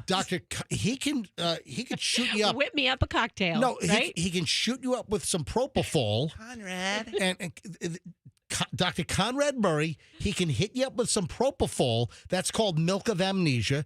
That'll put you out. And he can dose you up. So maybe you'll last, the whole 8-hour, 9-hour flight sleeping, or there's a chance that you never wake up. And maybe during that 8-hour flight, then maybe they'll also remove a kidney of mine since I'll be so sedated you can perform surgery. By the way, you guys know who Dr. Conrad Murray is. We do. Yeah, Michael Jackson. Yeah, Michael Jackson's a little sleep doctor. Wasn't he in the news recently? Wasn't he tied to someone else, prescribing someone else? Yes, radio personality Roxanne Wilde. Guys, we took a detour here. Did we? Yeah, because I still have to get to what the hell pepper pong is. Pepper pong. Okay. Do you know what pepper pong is now in some circles replacing pickleball? Is it like tennis or table tennis? It's like you play it on a table. Yeah, it's called ping pong. It's a much shorter. You can play it on any table. You got a round kitchen table. You set up the net. It's pepper pong. You set up the little folding plastic standalone net on the hood of a car or truck. Pepper pong. So now the latest. They're playing on a truck. Look at this. They're playing on a Toyota 4Runner hood. That's stupid. It's pepper. I'm telling you right now. It's ping pong, but it's a much shorter, and it doesn't have to be like a full-size regulation Kettler ping pong table or whatever. Like, can me and Fester play right here on this little table nub right here? If we keep the ball within play, yeah. I think there's ping pong paddles back there. Want to go grab some? Yes. You can buy a whole set from the official pepper pong people. I'm just letting everyone know that you think that pickleball's taking things over. Get ready. Now there's a big challenge. It's called pepper pong, where you play anywhere. And it's just a little flimsy accordion plastic net that you can set up anywhere, and boom, you're playing it. I don't get this because I do not feel this at all. The average American feels 10 years older than they are? What? I feel 30 years younger than I am. I don't get that. Yeah. I don't feel my age. Yeah, everybody's different. Yeah, I'm a terrible example of health in any capacity, but I don't feel as old as I am. All right, listen. I saw this last night. There was a poll of 2,000 people, ages 28 and older. They split it up by the different generations. So if it's 28 and older, it would be millennials, Gen X, the boomers, and most people 55% found to feel older than their actual age, blaming it on joint pain. What? I don't feel 10 years older than I am. I feel 20 to 30 years younger than my actual age. I can't believe my actual age these days. And listen, I might not feel like it. I certainly don't act like it. I act like, Michelle calls me a child daily. Yeah, you are kind of immature in some ways. Yeah. Can I tell you the fountain of youth? Can I tell you what it is? Did they tell you this on the teledoc? Yeah. Yes. You have to change your mindset. And what I mean by this is I look at my very young children, and my kids are working towards things. They're working towards a better front handspring. They're working towards a better split. And in my mind, I'm like, girls, I can't do a split anymore. Mommy used to be able to do splits. And my daughter looked at me. She goes, well, why don't you start working on it? Keep working on it like I do every day. Why don't you work on splits, Roxanne? You want to get some Instagram followers? Let's have Roxanne do some splits. Do you see the mindset? I want you to do splits. Why don't you try it out while you're all wedged up in the coach section of your flight to Italy tomorrow? MJ, she pops half a Zanny. She'll be nice and loose. She can slide right down that aisle. You will be more famous than ever. You see what I'm saying? It's all about your mind. Because as you get older, you think you can't do things anymore. You think my split days had passed me by, kiddo. And she's like, well, just start trying to do it again. Yeah, you've got some splits left in you. May I ask you? You're on Alitalia or whatever the Italia Air. Alitalia. I think they're gone now. There's a new name. It's so. Do you know what kind of airplane you're on, and what are your seat assignments for tomorrow? Do you have any idea? I know that back of the plane, like one of the last 2 rows of the plane. Are you serious? Mm-hmm. Nice. Italia Transporto Aero. Yes. And flying into Leonardo da Vinci International. All right. So you flying from Atlanta to, where are you flying from? Miami. You're flying Miami to Roma. Miami. Benvenuto a Miami. Yes. All right. So do you know what kind of airplane you're the last rows? Second to last row. So oh my do you God. fly to Miami or do you drive? No, fly to Miami early enough that if the plane isn't going to go to Miami, then the driving is an option. Do you want are you going with your kids? No. Okay. No, I don't get the kids. The kids are a pain in the ass. That's romantic. The kids are really a bunch of troubles. The kids that are yes. doing their... Who has the middle seat? We ditch the kids. Yeah. No, we just have 2 seats together. In fact, Doug and I discussed that we really shouldn't have had the kids. They really are a burden now. Dude, you know, Allison and I have that conversation like get weekly. out of here. I look at Allison once a week, like, why the hell do we have these kids? All right, 8 o'clock. Oh, yeah. 8 o'clock at the MJ Morning Show here on Q105. I don't get this. The average American feels 10 years older?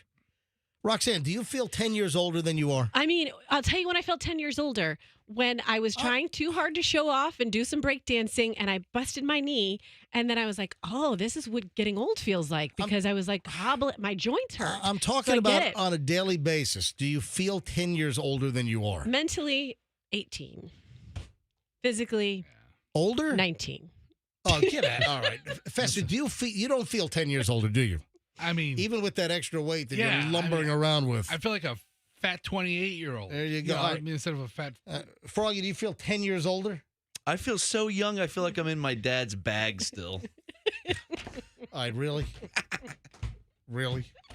No, I feel, I can't do some stuff like I can't wakeboard as much as I used to because I'm older. I'm sorry. I do not feel 10 years older than I am. But I have back issues. I fully disagree I with remember this. when my dad turned 50 and I thought he was so old. Me too.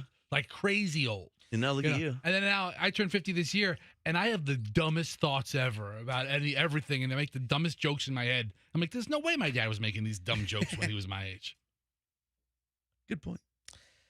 Justin Timberlake got some new information coming out, and guess who appears to be rubbing it in? That's not cool. Lance Bass. No. Wasn't he in the band? Was that the right? I think he was in Backstreet. Was he? I don't know. I can't keep track. Oh no, he was in NSYNC. Was he? I don't even know. Lance Bass was in Sync. Yes. Jay-Z, Shazay is like. What that's about what you get? Joey Fatone? Which one was he in? NSYNC. He was in Sync as well. They're all laughing. You know, right. All right. So Justin Timberlake, JT, just in town last Friday with the concert downtown Tampa at Amalie, and got a couple of things in the Justin Timberlake pile today in the aftermath of the news breaking about his DWI, driving while intoxicated, is how they classify it up in, you've got different classifications around the country. Here in Florida, we use DUI, driving under the influence. In other states, it's DWI, driving while intoxicated. And then there are some states that have OWI. Did you know that? Operating. Operating while intoxicated. And then there are some states that have SFD. What's that? That's face drunk.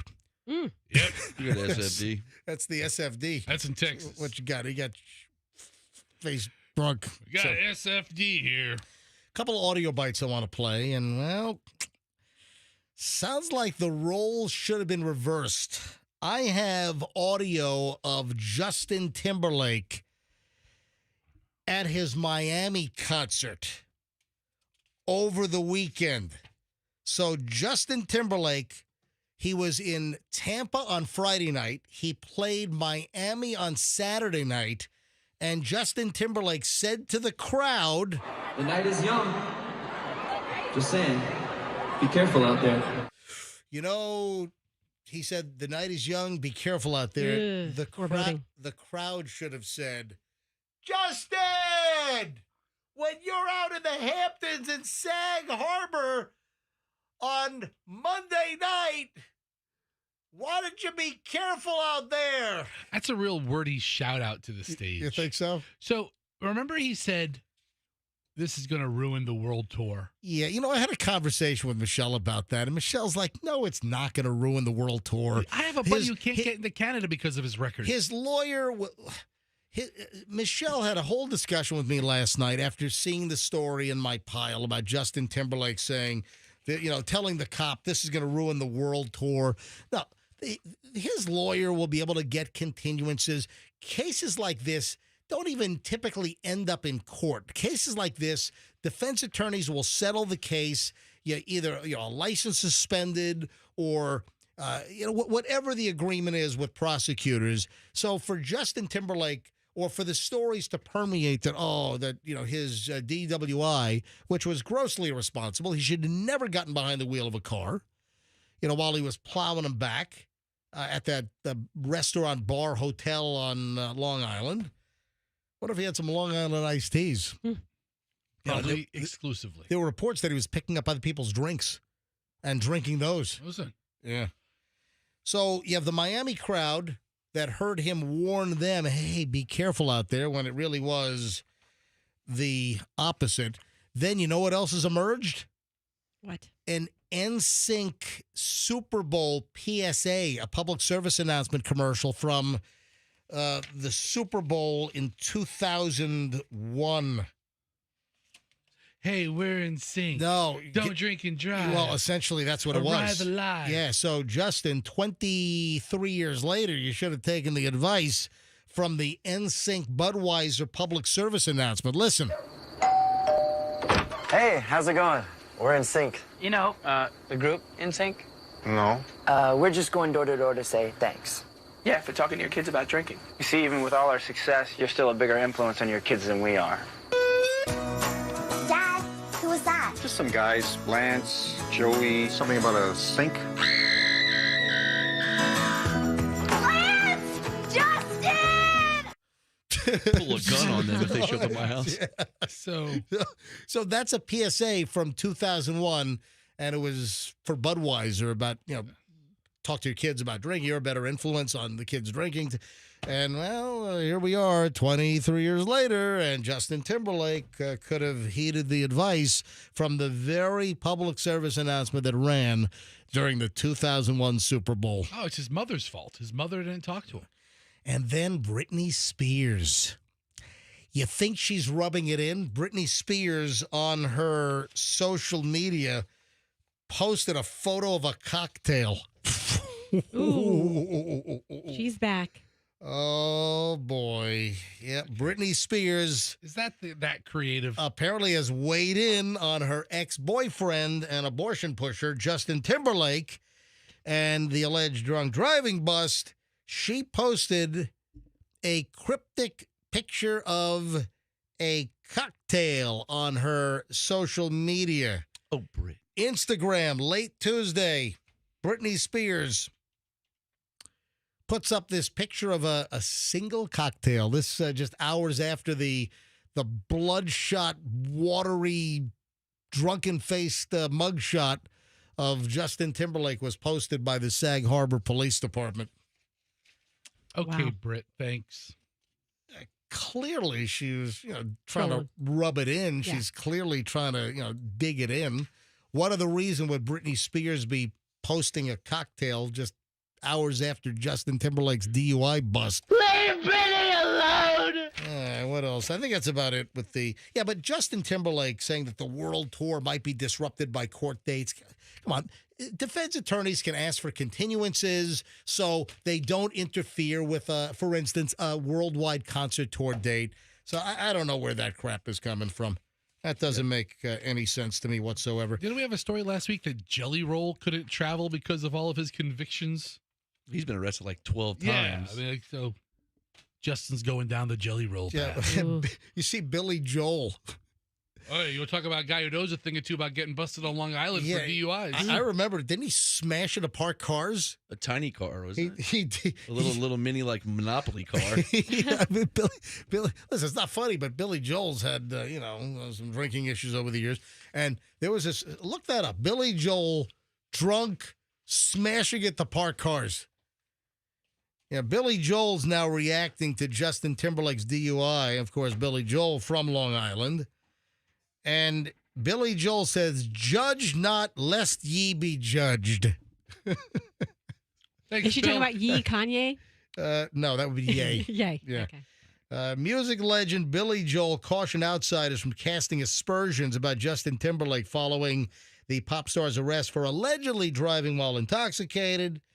Judge not, lest ye be judged. Billy Joel, 75, told Pix 11 News on Tuesday afternoon, just hours after Timberlake was pulled over in Sag Harbor. Billy Joel spoke to Pix 11 News New York while he was eating at the American Hotel. And that's the same place where Justin Timberlake was spotted the night before, and leaving there is where he was busted by the cops for rolling through the stop sign and weaving around the road. So Billy Joel had 3 car accidents in 2 years. Oh, geez. January of 2003, Billy was driving a Mercedes in Sag Sag Harbor when he lost control and hit a tree. Yep. And then he had another one in June of 24. So he's had a couple of accidents in like a really short span. I thought I remembered him slamming into some parked Volvo on the side of the road somewhere. Yeah, anyway, so Billy Joel weighing in. And look, Billy Joel's been in the Justin Timberlake position, more times than Justin, apparently.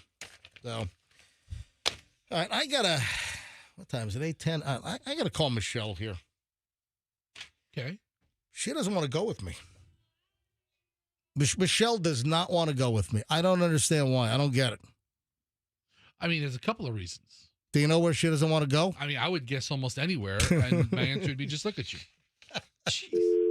Can't believe she goes anywhere with you. Let me call Michelle. I don't understand it. It's hometown. And she doesn't want to go. I don't understand why. It's hometown. Hometown. She doesn't want to go. Yes, Your Grace. I love it. I'm getting all House of the Dragon. I love it, Your Grace. Hello, Your Grace. I don't get it. You love going home to Virginia Beach. Why don't you want to go with me? Because it's going to be all your reunion stuff. All right, there we go. This is unbelievable. I can't believe this. Believe it, buddy. You're old. My 40-year high school reunion is coming up in October. 40 years, and it's like a weekend deal. It's going to be for the high school that we graduated from. And you're going to be hanging out with all your friends and going to a high school football game, which you never probably went to a high school football game when you went to high school anyway. Yes, I and then did. The next night is a party where it's going to be all your friends and you're all going to be reminiscing or whatever. Why would I want to go to that? Do wives go to reunions? Yes. That's what I thought. I thought Of course that- they do. I went to one, and way back when we first got married, and you introduced me to your girlfriend from high school. And that was that's so what this is. sweet. She was so nice. Whatever. I've done it. Been there, done it. Not doing it again. Oh, that's right. What reunion was that? Was it like the 10-year? It must have been. Oh, that was the 10-year. That's right. Because I graduated in 84, and then that's right. Michelle went to the 10-year reunion, which was 1994, and here we are, 2024, 40 freaking year reunion coming up. Cox High School, Virginia Beach, home of the Falcons, and they situated it around, I guess, the homecoming weekend. So the reunion's going to be homecoming, so we're all going to be at the homecoming That's pretty typical. That's pretty typical. football game. And come on, Michelle. See, okay. Spouses at these reunions, unless they know a lot of your high school friends, right, don't fit in. They don't know anybody there. Yeah. Well, I'm 4+ years older than Michelle. Now, Michelle went to a Virginia Beach high school. Michelle graduated from Kellam High School in Virginia Beach. I graduated from Cox High School.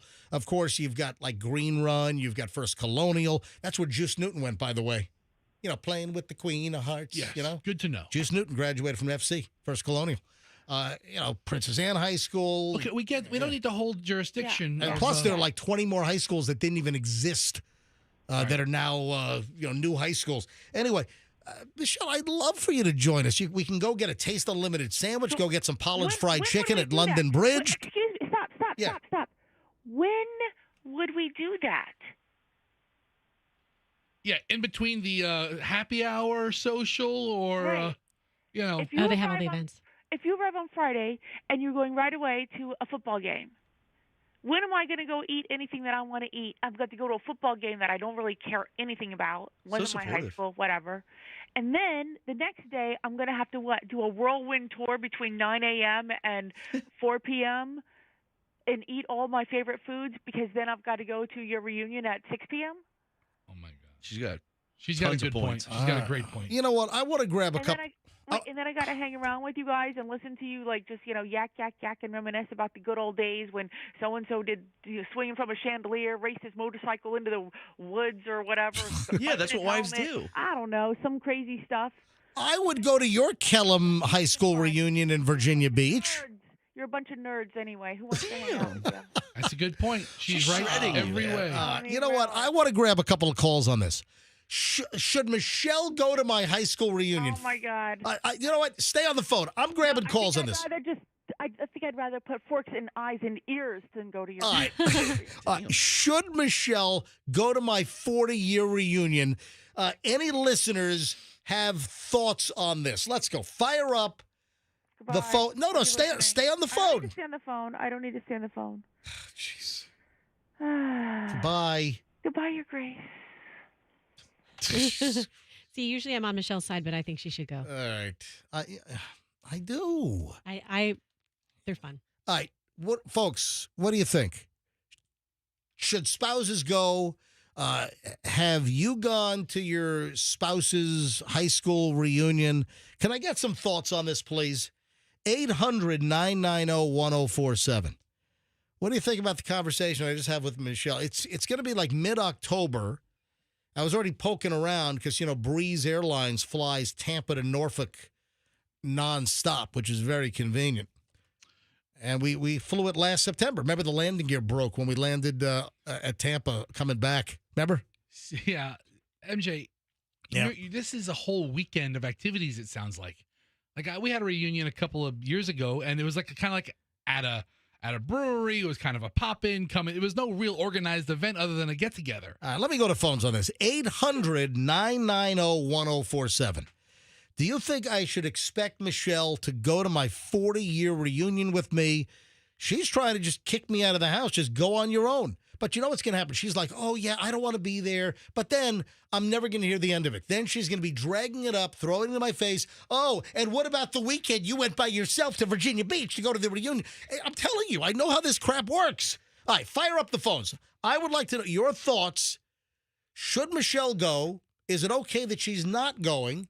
Are you a wife or a husband? Did you go to your significant other's high school reunion, whether it was a 10-year, a 20-year, a 30-year, 40, whatever? Weigh in. I'd like to hear listener opinions on this. 800-990-1047. 800-990-1047. Phone's already jamming up nicely. All right, before I go to Julia in Clearwater, yes, Roxanne. I went to Doug's in Kalamazoo, and everyone there, they're all these Midwesterners. What was it? Like how many years? Oh, it 30? was 20? Well, it was 10 years ago. So, or was it about 10 years? Yeah, like 8 years ago. Right. What is that? I don't know. I'll have to do the math. And it was so much fun. Everyone was Midwestern and super, super friendly. And they all talk like that. Everything is oh, nice to meet you, Roxanne. Do you have a cat? Do you want to chat? Are you doing this just to mock Midwestern accents? All right. I love a Midwestern accent. Can I clarify something? Michelle would not hold it against me. All right. Okay. I'm embellishing. So, Michelle, I apologize. I would not hold it against you. All right. So, I'm sorry. What did you say? I just was talking. I was just doing a Midwestern accent, entertaining myself. Gotcha. I like how they talk. All right. Julia Julia in Clearwater. Julia, hi. You're on the MJ Morning Show. Welcome, Julia. Good morning. Hey. Good morning, guys. How we doing? Hey, we're doing fine. What are your thoughts on this? Okay. I went to my 40-year high school class reunion last year, Mm-hmm. and there were no spouses there at all. None at all. Really? There was one couple who were high school sweethearts. Somehow they were still together 40 years later. Yeah. They were the only ones. No one brought a spouse. All right. So this is pretty common and standard? Well, I mean, I had gone to the 10-year reunion, and then I didn't go again until the 40-year reunion. And there were no spouses at any of All them. right. Thank you, Julia. Appreciate it. Let's grab Wayne in Largo. Wayne, hi. Hey, good morning, y'all. Hey. So I dragged my wife at the time, well, now she's ex-wife, from New York to here to go to my 20th reunion. Where in New York was it? Bronx. And the Bronx, go ahead. So I drug her all the way down here to go to my 20th reunion, and she was utterly and pathetically bored the entire time because she knew nobody. You know, she felt awkward because, I would introduce her and it would be like, hey, how you doing?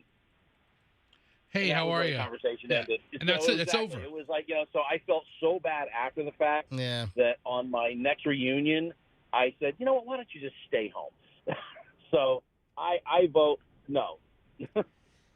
Okay. All right, 2 calls in a row. No need for the spouse. Let's grab Jay in Winter Haven. Jay, MJ Morning Show. Go ahead.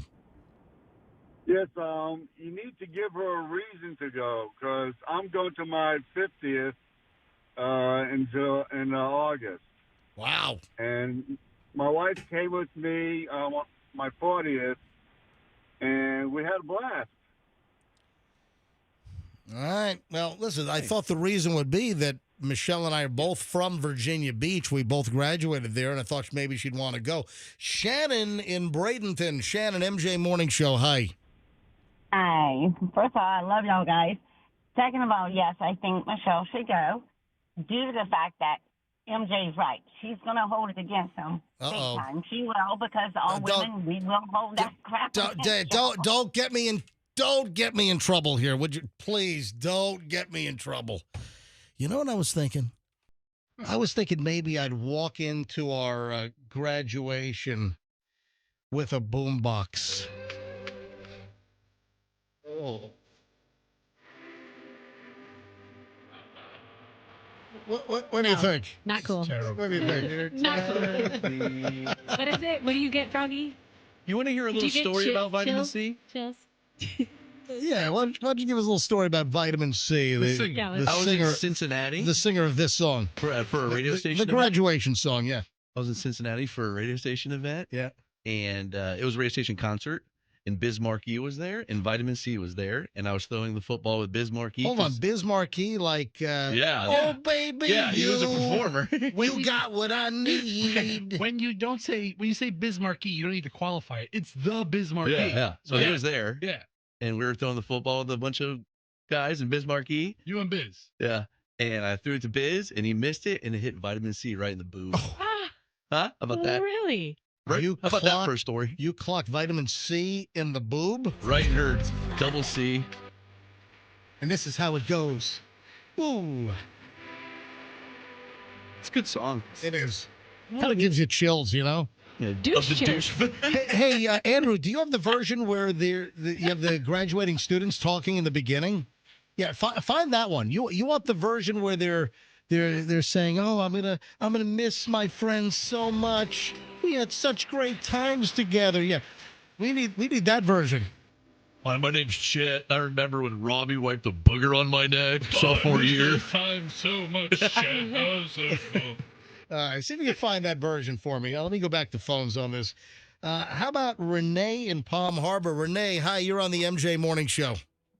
Yeah, hi, MJ. Hey, Renee, go ahead. I went to my 40th and my 50th and took my husband, and it was fine because he did what he wanted to do, and I went to the activities, and that way we could go out to dinner, we could go out and do whatever we wanted. But since, I lived in Virginia, and since she's from Virginia Beach, she could go see her friends and do her thing. Yeah, so am I. Gotta go. I'm from Virginia Beach as well. All right, Renee, thank you very much for checking in.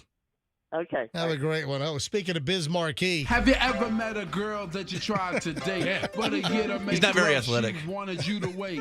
Let me tell you a story of my situation. Maybe like the shine off his gold teeth blinded you. Is that why you hit vitamin C in the boob? Probably. Yeah. He couldn't catch. Oh, baby, you got what I need. And guess who I met? Yeah. I wish That's enough of Biz Takes a Marquee. while to get to the hook. Yeah, man, it takes too long to get to the hook. Hang on. you prove. I asked her. All right, come on. Hey, let me grab Jennifer in Spring Hill. Jennifer, hi, you're on the MJ Morning Show. Hi. Oh, Jennifer, hold on a second. How do you like the show? Still not yet. All right, Jennifer, go ahead.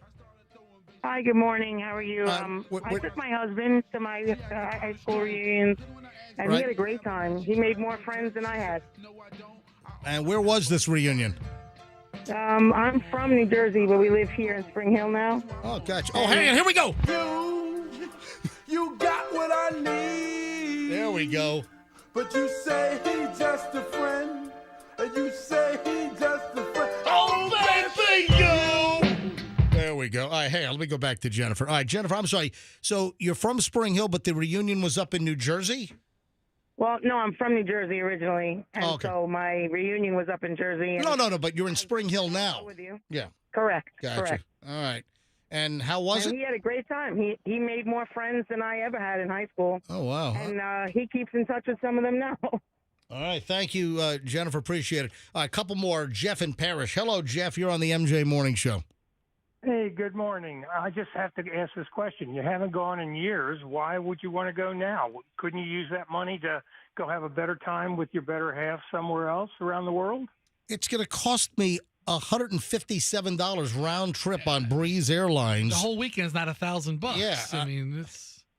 Yeah, well, I can appreciate that. No, the whole It's week. not as Guess what? The costly, whole weekend's going to be like maybe $600. Yeah, okay. Yeah. I know. Yeah. But have you talked and seen any of these people? Hold on, wait a second. Well, I talked to my friend group, Doug and Mike, and yeah, we're in touch all the time. We're in a text group. All the pot smokers, right?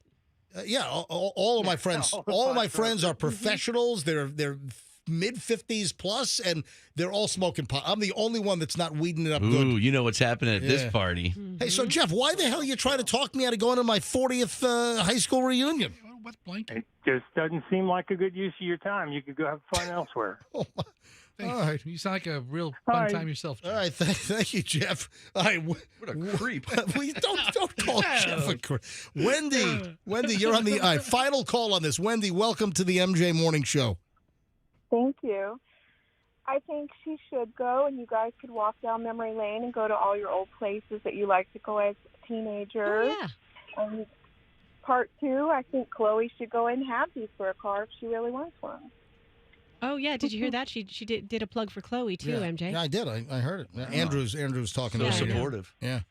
All right. Well, listen, thank you, Wendy, for your support. I do appreciate that. Alrighty. All right, Wendy, have a nice day. I think Andrew found the version I'm looking for. Andrew, do you have it? Go ahead and play it. Yeah, here we go. At graduation. Yeah, this is it. Yeah, go. It's out. Yeah, go back to the beginning. It kind of got chopped up in the beginning. I hit it. At graduation, you're thinking about everything that's happened in the past 4 years. I think I'm really gonna miss my friends. Yep. I'm gonna cry my eyes out on my graduation day. We've been best friends for 4 years. Best friends since first grade. It's just yesterday, I feel like, I was a freshman. If I didn't have my friends, I don't know what I would do. You'd be fine. There it is. See, that's the one. I like that version where the folks are talking in the beginning. God, high school kids are such dramatic little weenies. No kidding. I love Bobby so much. Remember the time he wiped his butt with the bread from the cafeteria? Is this a problem? Oh, by the way, sorry. Vitamin Yes. C? Yes. She is a music executive now with Netflix. Really? Whoa. She in 2012, she started working for Nickelodeon Really? as the head of their music department for their original shows. Nice. And now all original Netflix shows, she's very involved in the picking of the appropriate music, which their show Stranger Things brought back a bunch of old songs. She might have had her hand involved in stuff like that. I'm still sitting here in amazement that Roxanne did a teledoc call in the middle of the show to get Xanax for her flight to Italy tomorrow. That doesn't make you a bad person. No, I'm just trying to multitask here. You got a lot of loose ends to tie up before the trip. That's one of them. Tied. I Put a little bow on it. Yeah, I got you. Hey, Michelle and I are all caught up on The Bear. We kind of binge watched The Bear yesterday, late morning, early afternoon. We watched season 1 of The Bear on Hulu, and we really loved it. Season 2, some people said that season 2 was, it's okay. I really enjoyed it. I thought that it was nuanced. I thought that there was character development.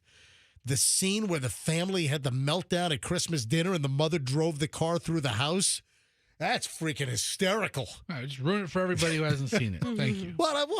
So season 3, like I said, comes out next week. Well, that's why Michelle and I binged The Bear, and we're all caught up. I thought it was fantastic. A lot of changes, like I said, character development, complete growth on some of the characters. I thought the scenes in the 3-star Michelin restaurant in Chicago, which really is just a 2-star restaurant, but it posed as a 3 where they filmed it. I thought it was. I really enjoyed the season, and then The Bear season 3 drops next week. What day is June 27th? The day after your anniversary. Right? Yeah, that's right. My anniversary is Wednesday. Yeah, the 26th is next Wednesday. So The Bear drops on Thursday, but I thought it was very enjoyable. Hey, let me know if you have a problem with this.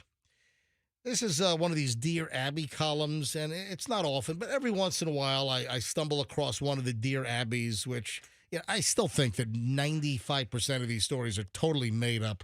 They just have a staff coming up with stories and scenarios, and whoever Dear Abby is these days answering this stuff. Listen to this one. This kind of caught my attention. Dear Abby, I have 2 granddaughters and 4 grandsons. My granddaughters, ages 19 and 20, wear thong bikinis at family swim events in front of their dad, grandpa, uncles, and cousins. Wow. Well, if you can't wear them there, where can you wear them? I think this is incredibly inappropriate. I'm embarrassed. I don't want to attend the swim parties with the family anymore. So what's the issue here? The 18 and 19-year-old girls, they've got like butt floss string bikini things all jammed up in there with total cheekage. Is that what's going on here? And it's like Uncle Leo over there in the corner with, everyone waving with one hand. He's just drooling. Yep. It's not a roll of quarters in his pocket. Hey, sorry. you 2 girls have grown up nicely. Hey. So, what are you guys into? You guys are old, huh? I told my son my feelings, and he says he leaves the dress code up to his wife. No. Should I stay away from family swim parties? Signed, Appalled in Indiana. How many swim parties y'all have? Give me a break. I mean, Indiana has a very finite season for swim parties. I'll tell you, this is the weakest grandmother I ever heard of, because my grandmother would never hold her tongue in any situation. Yeah. Mine either. Why are you writing Dear Abby? Why don't you just start scolding the girls? You little sluts. I mean, if you're if you're tramps, you're the matriarch of the family. Cover up those rear ends, you little. Hey, you, cover the asses. Let's go. My grandmother would never write Dear Abby for a family situation. Yeah, first of all, I believe these are all made up anyway. But the point is, my advice on this, if I were to weigh in on this subject matter, I don't think it's appropriate for the 18 and 19 or 19 and 20-year-old girls to be wearing thong bikinis. Get a one-piece or get a bikini that, covers up the rear end. I don't think I'm being a fuddy-duddy, stodgy, They don't have to wear one piece. I said, or a bikini bottom that covers up the butt instead of having, a dental floss through your crack, Of course, Uncle Leo disagrees. You tootsies look great. All right, let's move from the bikini story to a bra story. And I guess this is science. Your bra size affects how much you sweat. Do you think that women with larger boobs or smaller boobs sweat less? Who sweats less? Larger boobs or smaller boobs on women? I'm going to let Roxanne weigh on this first. Well, I'm trying to figure this out. So you said the bra size affects how much you sweat? Right, so the question is, women with bigger breasts or smaller busts What's the boob sweat size? more or less? Yeah, I mean, if you picture, the fold-over part, the bigger they are, the more likely there's a fold-over, and that's a place for sweat to gather. So, I mean, no? Yum. What? No, this is a... This is a tricky... This is a swirly-whirly. Yeah. This is an opposite direction here. Uncle Leo loves swirly-whirlies, too, by the way. Really, Uncle Leo? Oh, we love this swirly-whirly. Hey, girl. No, you know what this is? This is a tea twister. It's You what? name it all. This is A tea twister. Roxanne's naming all my really? favorites. This is a tufted titmouse twister? Is that what this is? Break that bird's head right Sounds off. better than swirly whirly. All right. This is a cow teat twister? Is that it? Well, it's been believed that the bigger the bust, the more the sweat. But scientists from the University of Southampton in the UK have uncovered that the long-believed adage might not be true, that it's maybe a myth. Okay, what's the science? Yeah. Women with bigger busts sweat less, according to the study. The smaller boobed women sweat more. Yeah, according to the authors of the research. The new research published in Experimental Physiology this month investigated how bra size impacts sweat and therefore the performance of sports bras, vital garment for women who work out, on women with varying breast sizes. And researchers discovered that women with larger bra sizes actually sweat less. Yeah. Over 85% of women deem a sports bra an essential piece of equipment for exercise, but it's actually really hard to find one that's comfortable and supportive, so a lot of women struggle with this. But the data is in to test. They conducted an experiment in a climate chamber in the university's thermal sense lab, using 3D scans to determine breast surface area and measuring sweat gland density with a special iodine-infused paper that reacts with sweat. And the results are clear. The larger breasted women sweated less. Well, I just found this article online debunking that all that research. Yeah. I just Googled it and this debunk came up. Well, and apparently this is fresh. This is a day old. This story. Well, guess what? I'm on Reddit and they're already hating on it. 2 days ago, they're hating on it. This woman's like, why wasn't under breast sweat studied? Apparently, they just studied breast sweat. Why are 9 out of 10 large-breasted women in this? Okay, so anyways, it's debunked, but because they didn't do the underboob sweat. All right. Would you like to hear about the daughter of the year? Yes. I have, and clearly this is going to be a very engaging, lovely. This is going to be one of those stories that are going to boost you up today. This is just a very, what's the word I'm looking for? Enlightening, inspirational? Supportive, inspirational, good word. Oof. This aspirational. I'm sorry. I can't get, this is a rough story. This is daughter of the year. A daughter smashed into her mother with the front end of the car and pushed her through the back garage door wall. How's mom? Not good. What are you mumbly laughing on us here? Not good. What are you doing? Not good. Yeah, that's really vague. I'm sorry. I mean, it's specific and vague at the same time. Mom is no longer with us. How about that? She's really not good. No, she's not good. Oh man. This is an awful. A 23-year-old Ohio woman is facing a murder charge after she killed her mother when she hit her with the car in the garage of the home. Police in Miami Township in Ohio, suburb of Cincinnati, responded to a home on Deer Haven Court for a domestic disturbance between a mother and daughter. Cops arrived and saw the woman, later identified as 64-year-old Joyce Millette, pinned up against the wall of the garage by a car. The car, its horn was blaring, had smashed through part of the wall and impaled Mom. I mean, what the hell? It's horrendous. 2 officers found her daughter, Anna Millette, in the driver's seat. They tried to remove her from the car so they can get to the victim. The officers noticed that she was getting ready to take off and leave the scene, like slam the thing in reverse.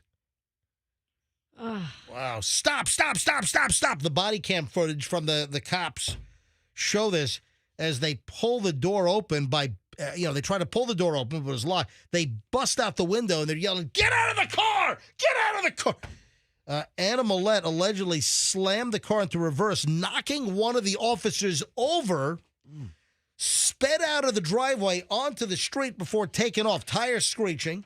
Police gave chase to her. She eventually crashed on I-275 near Loveland, Ohio, not the 275 here. Officers took her into custody by tasing her. Taser! My God, this story's got a little bit of everything. Zap her up. How sick and sad is this? Can you imagine a 23-year-old daughter getting so infuriated, incensed at their mother in some kind of a domestic violence dispute, that mom's in the garage and you floor the car and smash mom into the back wall of the garage? Expiring mom? Unbelievable. Chased, tased, everything here. When you said daughter of the year, you were kidding. Oh, duh. Okay, that's what I make sure. Make sure. Anyway, the mother was rushed to the hospital. She didn't make it. The officer in the garage suffered minor injuries. She's done. This woman, this 23-year-old is cooked. She's destroyed the rest of her life. She's done. Yeah, orange jumpsuit. Yeah. For the next 50 years of your life. Good luck. Yeah, officer, minor injury. Cops haven't said what caused the fight, but apparently it's not the first time she's accused of hitting someone with a vehicle. What? Yeah, exactly. I don't know. It's her thing. Yeah, Miami Township officers responded to a home on the same street, I guess it's the same home, back in 2022 for a man struck by a car. When cops arrived, they found a 19-year-old bleeding profusely from his head. He alleged that Anna Millette hit him with her car on purpose because he broke up with her. This woman is a menace. She is an automobile menace. Yeah. Ran over her boyfriend because he broke up with her, giving him a head injury. There's other ways to injure people, dude. She apparently likes running people over with cars. A witness told cops back then that the man was walking in a yard when Anna Millette reportedly drove by him. She turned the car around, then accelerated at a high rate of speed, driving over the sidewalk into the yard where the man was standing and barreled into him. Her name's Anna Millette? No, Anna Millette. Oh. Anna. She sounds like an animal. She then drove to a nearby home, walked inside while yelling at the man. My God, what violent automotive tendencies this woman has. And now mom is gone. Poor mom. What the hell? That's just pure insanity. You know, I'm tired of Elon Musk. Can Elon Musk just go into... Can he just cryogenically freeze himself and, emerge in 2192? He has been around a lot lately. I've got, 5 more Elon Musk stories today. It's my God. Well, why are you talking about it? What is he doing? Hey, Andrew, do me a favor. On the sound bar here, dig up the Elon Musk audio bite. I meant to tell you this earlier. My bad. Bring up the Elon Musk audio bite where he tells advertisers to go F themselves. Remember that audio bite? Yeah, bring that up. Put that on page 14.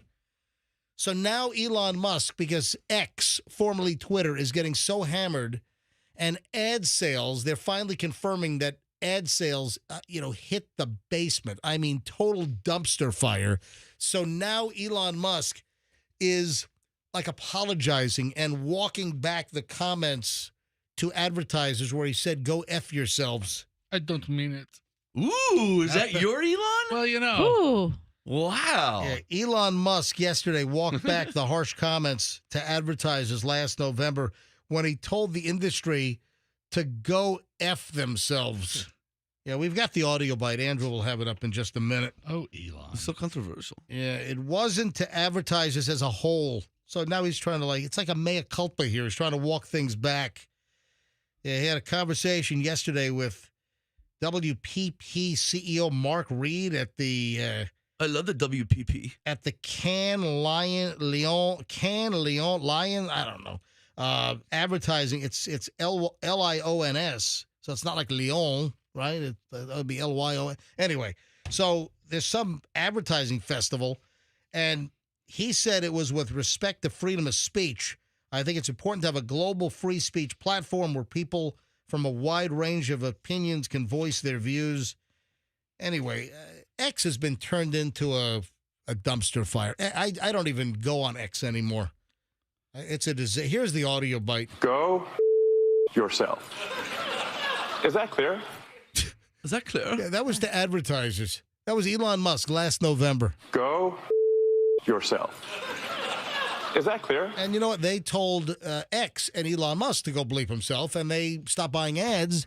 And the ad dollars on X have fallen, through the floor. They're like down in the well with baby Jessica.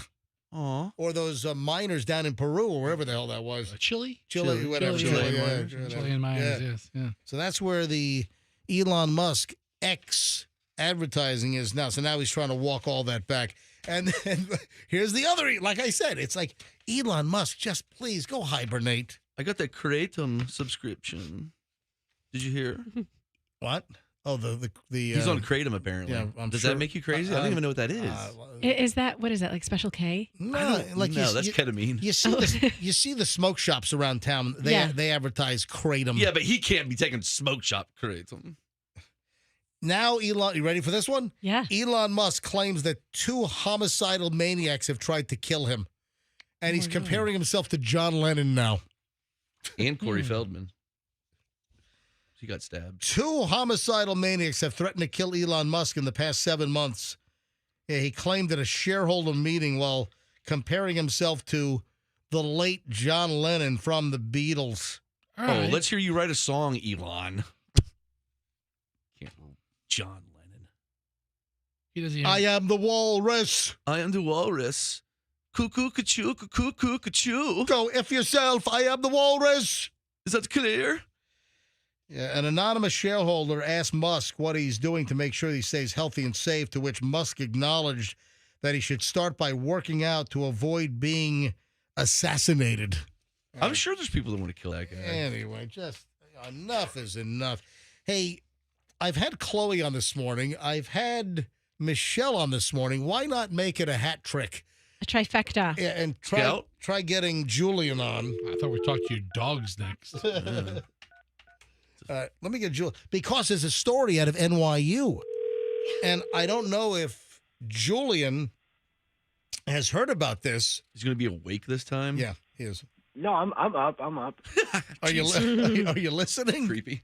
I am, but I'm on like a slight delay because I'm on the app, so I don't know what you're calling me about this time, at least.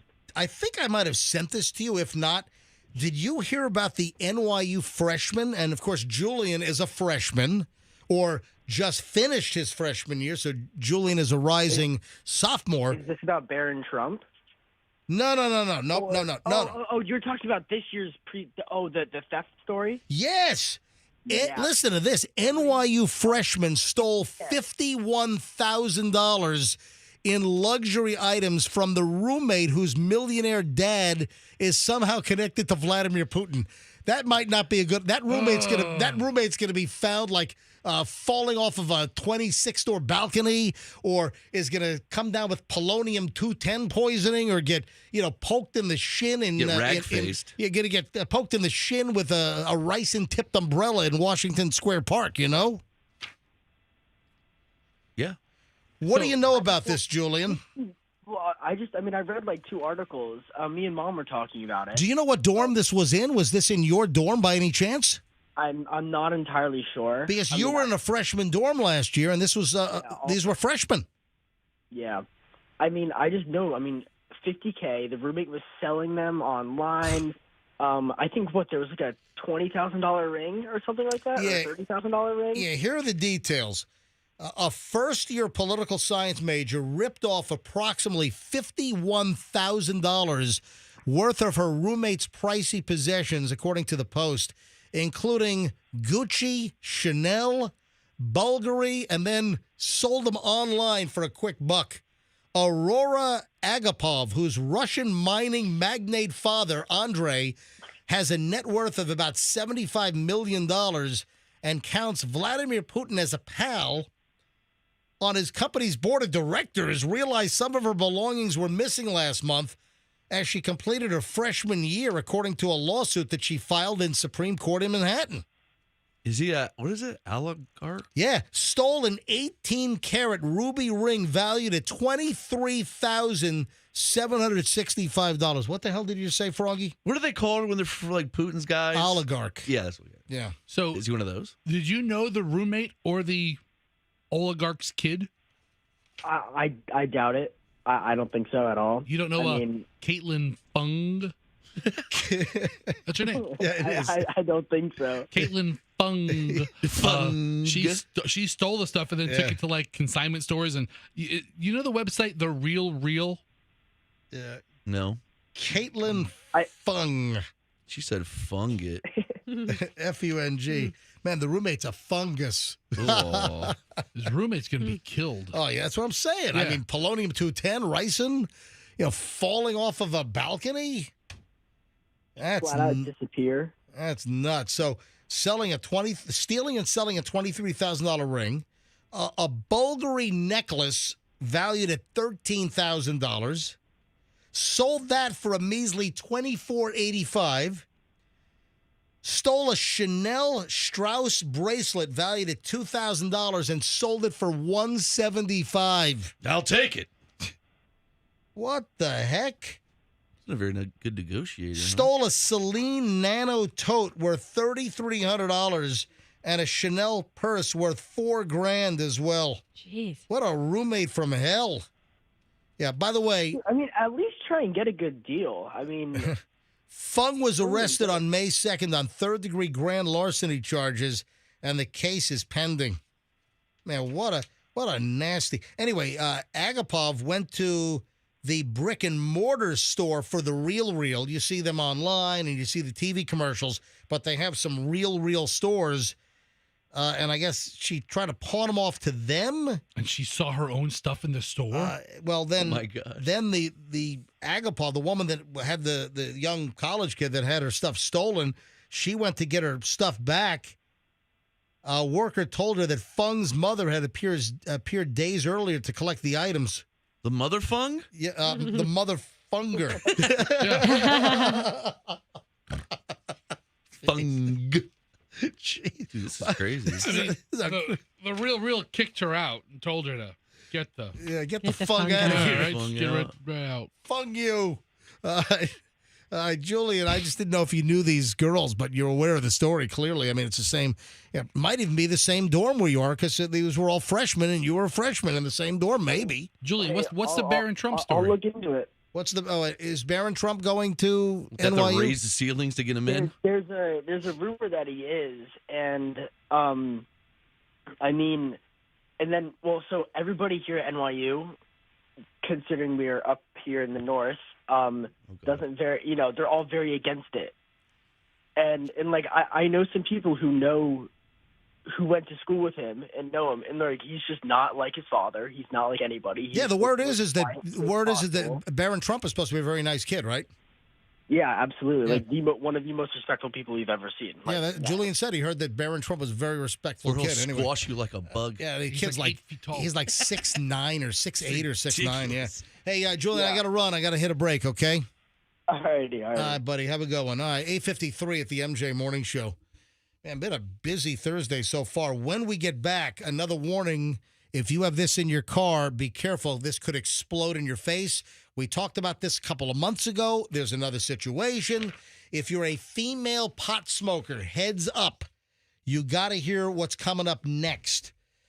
And that's just scratching the surface. Also, if you follow some of these dopey influencers online and you ingest some of the concoctions that they tell you to take for your health, you're an idiot. All right, I'm going to explain next. Don't follow these stupid social media influencers when they're trying to get you to ingest stuff.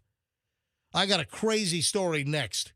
Tell me, when I read you the ingredients, tell me if you would take this. Oh, I saw it on TikTok. Oh, I saw it on Instagram. Oh, it's on social media. Must be safe. Hey, wait till you hear this story. That and a whole lot more all next on the MJ Morning Show here on Q105, 104.7 FM. IDC.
My UPS guy is so cool. Just got a text from Bobby, my UPS guy.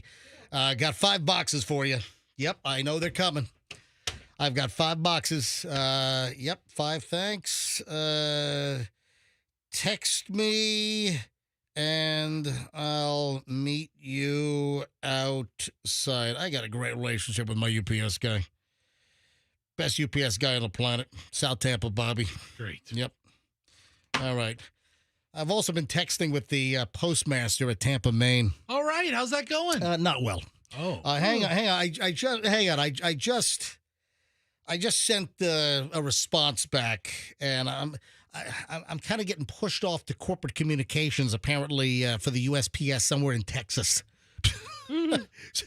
Is it too much to ask for the local postmaster to have a conversation with me? No, it's not too much to ask. I mean, isn't that what they're supposed to do? All right, listen, I'm going to give the local postmaster at Tampa, Maine, I'm going to give him just an opportunity to, before I go freaking nuts. I don't think it's too much for a customer to want to speak to the postmaster. No. Right? Forget about the fact that I'm a major 30-year broadcaster in the Tampa Bay area with a 100,000-watt microphone. I don't think it's too much. I just want to have a nice, simple, off-the-air conversation about my 2 tax payments that were lost priority mail after I put them in the wall. That's a major problem. When they were after I put them in the wall, there were no further scans. Labels printed at the kiosk on April 15th, my estimated tax payment, and my tax due with my extension. Both checks, 2 different priority mail envelopes, both going to Charlotte, North Carolina, and they never left Tampa, Maine. There's no scan afterward. 0. Nothing. And then, one of the emails I got back was, well, we can't ensure that you properly mailed it. What are you talking about? There's a picture of me standing in front of the wall receptacles the morning of April 15th, and I put those in. And I did the cranker like 5 times to make sure they fell. I'm not a moron. I know how to put mail in a wall. Well, I mean, those are 2 separate sentences. There's clearly a problem at Tampa, Maine.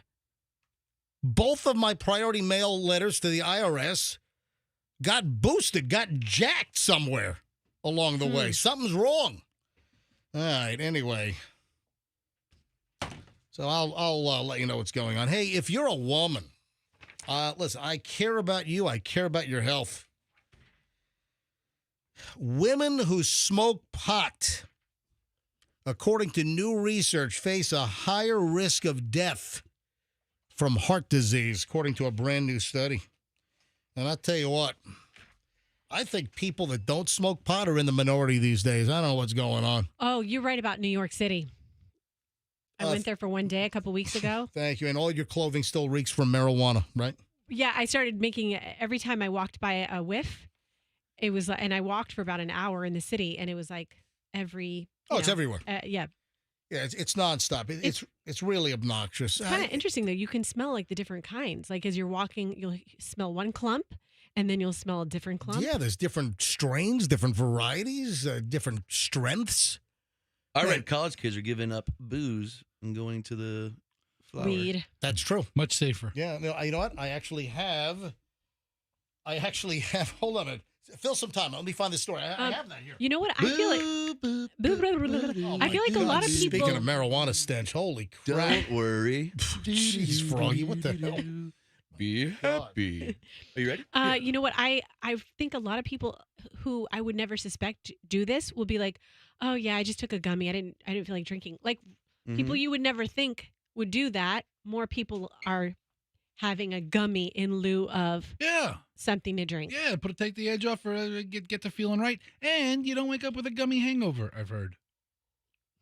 Or a good edible chocolate. I can't find the story, but I had it in my pile. I can't find it. What is it? But, I'll find it. But it's serious. It's I guess we can do a quick search. But that teenagers are backing off of alcohol, or young adults are backing off of alcohol, and they're all getting just pounded and stoned on weed. And of course, we've got Amendment 3 on the ballot here in Florida come November 5th for the legalization of recreational marijuana. Of course, we have the approval for some time for medical marijuana in the state of Florida. But now the next round is you got companies that want to have the legal recreational dispensaries, they're spending tens and tens of millions of dollars to push Amendment number 3. Will it pass? You have to have at least 60% of the vote in order for the amendment to pass. And they're pushing as hard as possible to make that happen. But women, not men. This is interesting.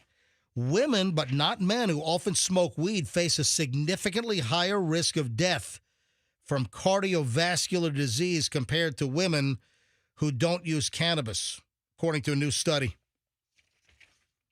Yeah, women, but not men, who smoke weed have a significantly higher rate of heart disease. Keeps men alive forever, apparently. Yeah, the I don't think so. Look at Willie Nelson. Look at Cheech and Chong. Look at Willie Mays. He died at 93. Yep, he smoked 20 blunts a day. Yeah. And last words they he called said? him Weed Willie. That's right.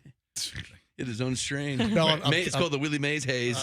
I'm kidding. Willie Mays, I don't think smoked marijuana. Rest in peace, Willie. True American hero. Thank you. Yep. So the participants were divided into groups. 122,000 filled out a questionnaire. It was British research. Low users said they smoked 10 times or less. Moderate, 11 to 100 times. Heavy users, daily or near daily use. Heavy cannabis users were more likely to be younger, report tobacco use, show lower levels of alcohol use, hypertension, high cholesterol, obesity, diabetes. Anyway, listen, the numbers are in. I mean, you can't dispute, at least according to this research, with 122,000. I mean, that's a pretty big sample size. And they're finding that women have a significantly higher link between heavy cannabis use and cardiovascular disease, CVD. Among women, much more elevated than men. So, hey, don't shoot the messenger here. I'm just passing along some of the inflammation here. That's it. Am I the only one that finds it weird when you see an actual cigarette smoker out in the wild? I'm like, wow. Yes. You don't see many of them. You don't. And also, even when you get the cigarette smell, you're like, oh, it almost takes you back like a nostalgic Like smell. the good old days. Yeah, when Grandpa would hotbox us in the duster. Yeah. Like I saw a young girl walking down the street smoking a cigarette, and I was like, holy cow. That's a throwback, yeah. Like a young girl. 80s. She must be rich. $8 a pack. Damn. We talked about this some time ago, and, well, it's happened again. The Bath and Body Works air fresheners that are exploding in people's cars and, scarring them. Remember we looked at these things online? There's been an issue. I guess Bath and Body Works sells a car freshener for your automobile. And it's called the Exploder? No, it's the Exploder. It's called the Mangler. Air Mangler. No, I mean, these are pretty common, but there's another warning out. A Bath and Body Works air freshener overheated, exploded in someone's face, and now the individual has ocular damage and chemical burns. That's eye damage. Yeah. Damaged eyes and chemical burns. Well, thank you, Bath and Body Works. Damn. Well, thank you, pal. Bath, body, and blow up. Yeah. Bath, body, and burns. Now, is your story about the woman from Tennessee? Yeah. Bath and skin graft.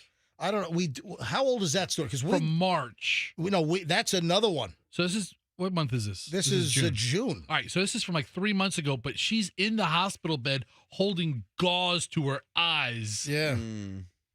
And we did this before May and before March. We've talked about this at least one other time, and it was sometime maybe in the last 6 months.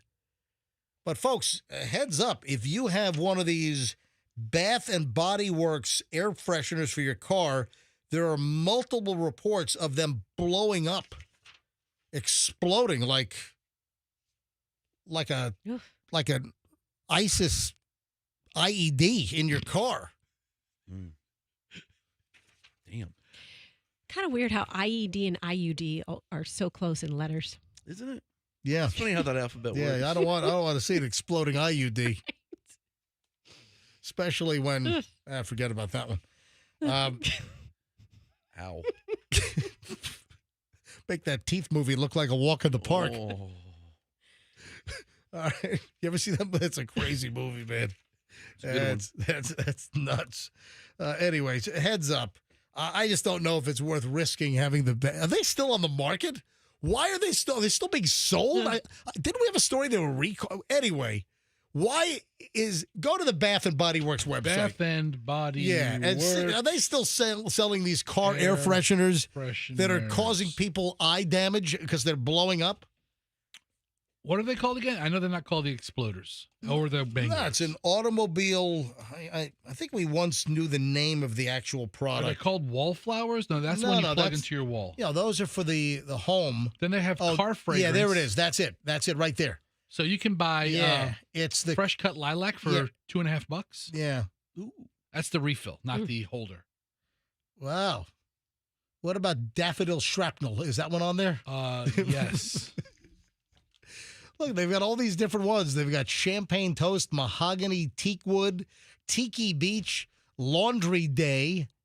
Oh, that's nice. Ocean. Oh, my God. They've got like 50 different varieties of car fragrance refills.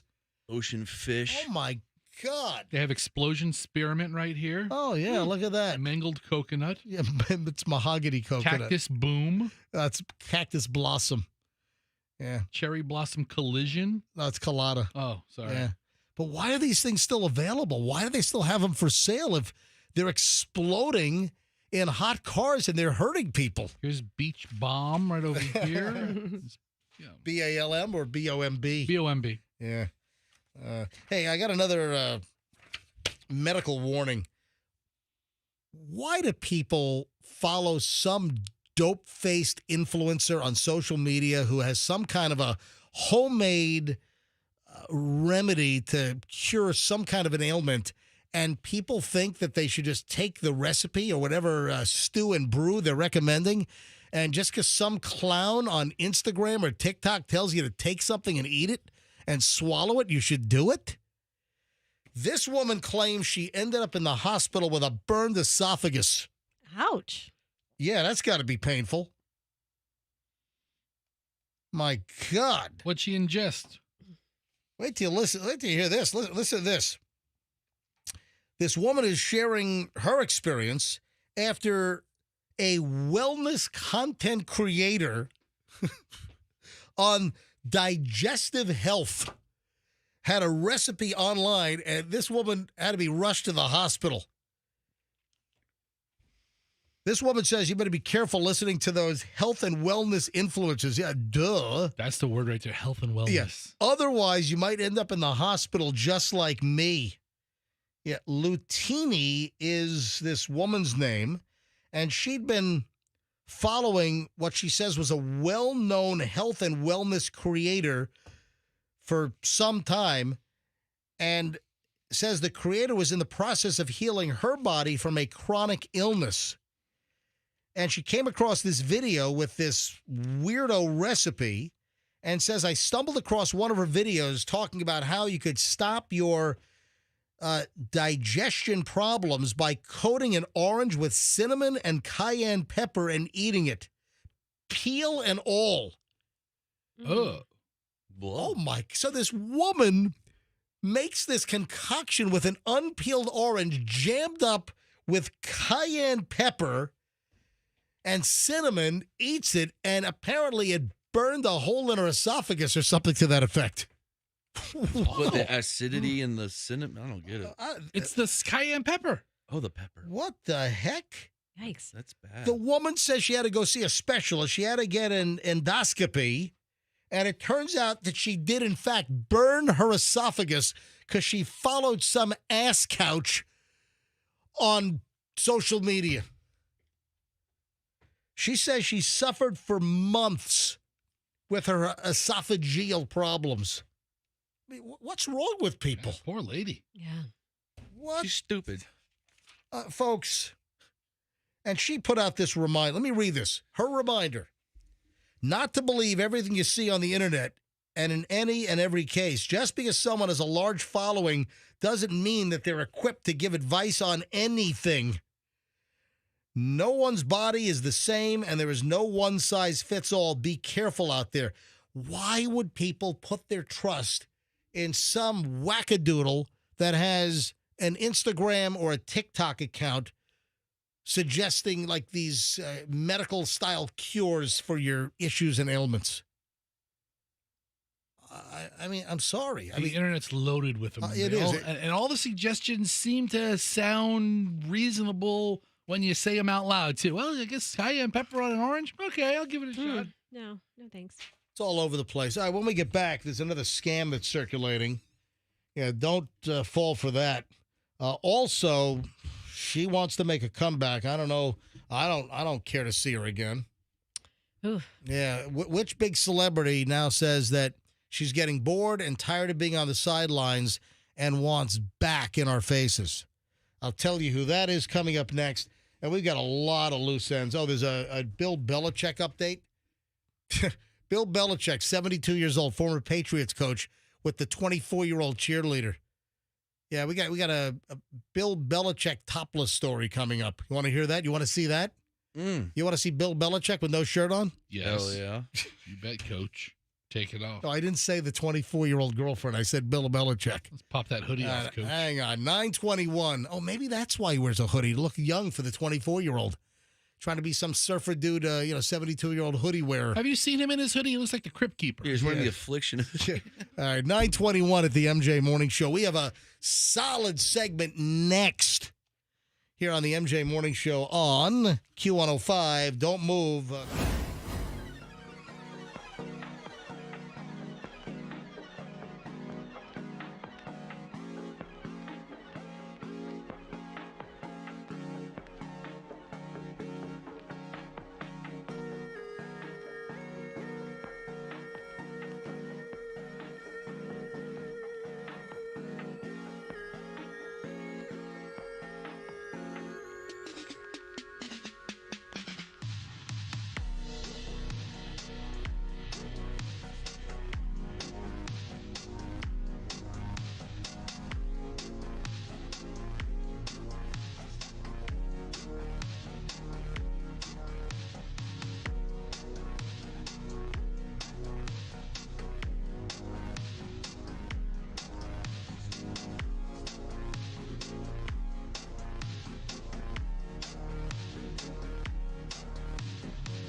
A while back, I saw Daryl Hall do this in Daryl's garage. You ever watch any of those videos of Daryl's garage? I also saw Robin Zander and Cheap Trick show up in Daryl Hall's garage. Yes, actually pretty good. If you like music, you like Daryl Hall, it's kind of cool because he has all kinds of musical guests, and they jam in his garage wherever It's a the good hell. show. I'll watch that show. See, it's Froggy, Daryl Hall's garage. Yeah. What does he live like in Indiana or something? Or He's got an awesome garage. wherever the hell is good. Yeah, it's a pretty nice garage. Yeah, all right. 9:29 at the MJ Morning Show. Couple of celebrity items.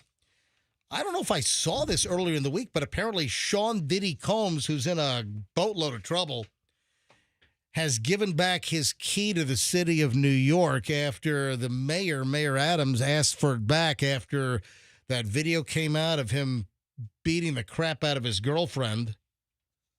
I always forget her name. What's her name? No, I just forgot. Is it Cassie? Yeah, Cassie. Yep.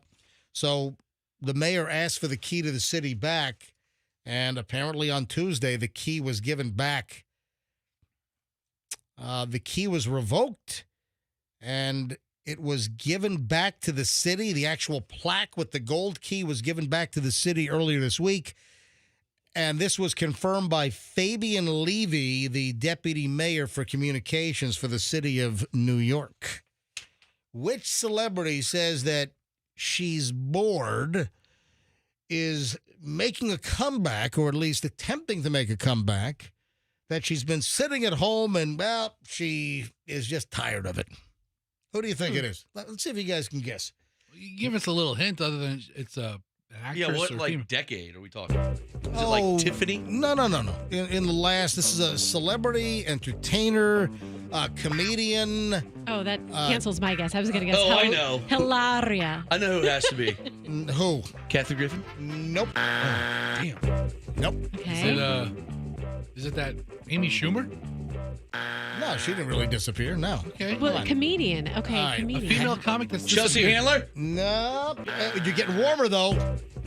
Ellen. Yeah. Mavs Mabley? Oh. Yep. Roxanne just said it. Ellen DeGeneres. I don't think I ever need to see Ellen DeGeneres again. She got canceled, basically, didn't she? Why? Yeah, for, she for, did. For being a tough boss? Big deal. Oh, like I think it's what's a your- more Well, I'm than saying, but that. that's, I think, what. Well, yeah, she was hating on lesbians. Why would she? No, I'm kidding. I'm joking.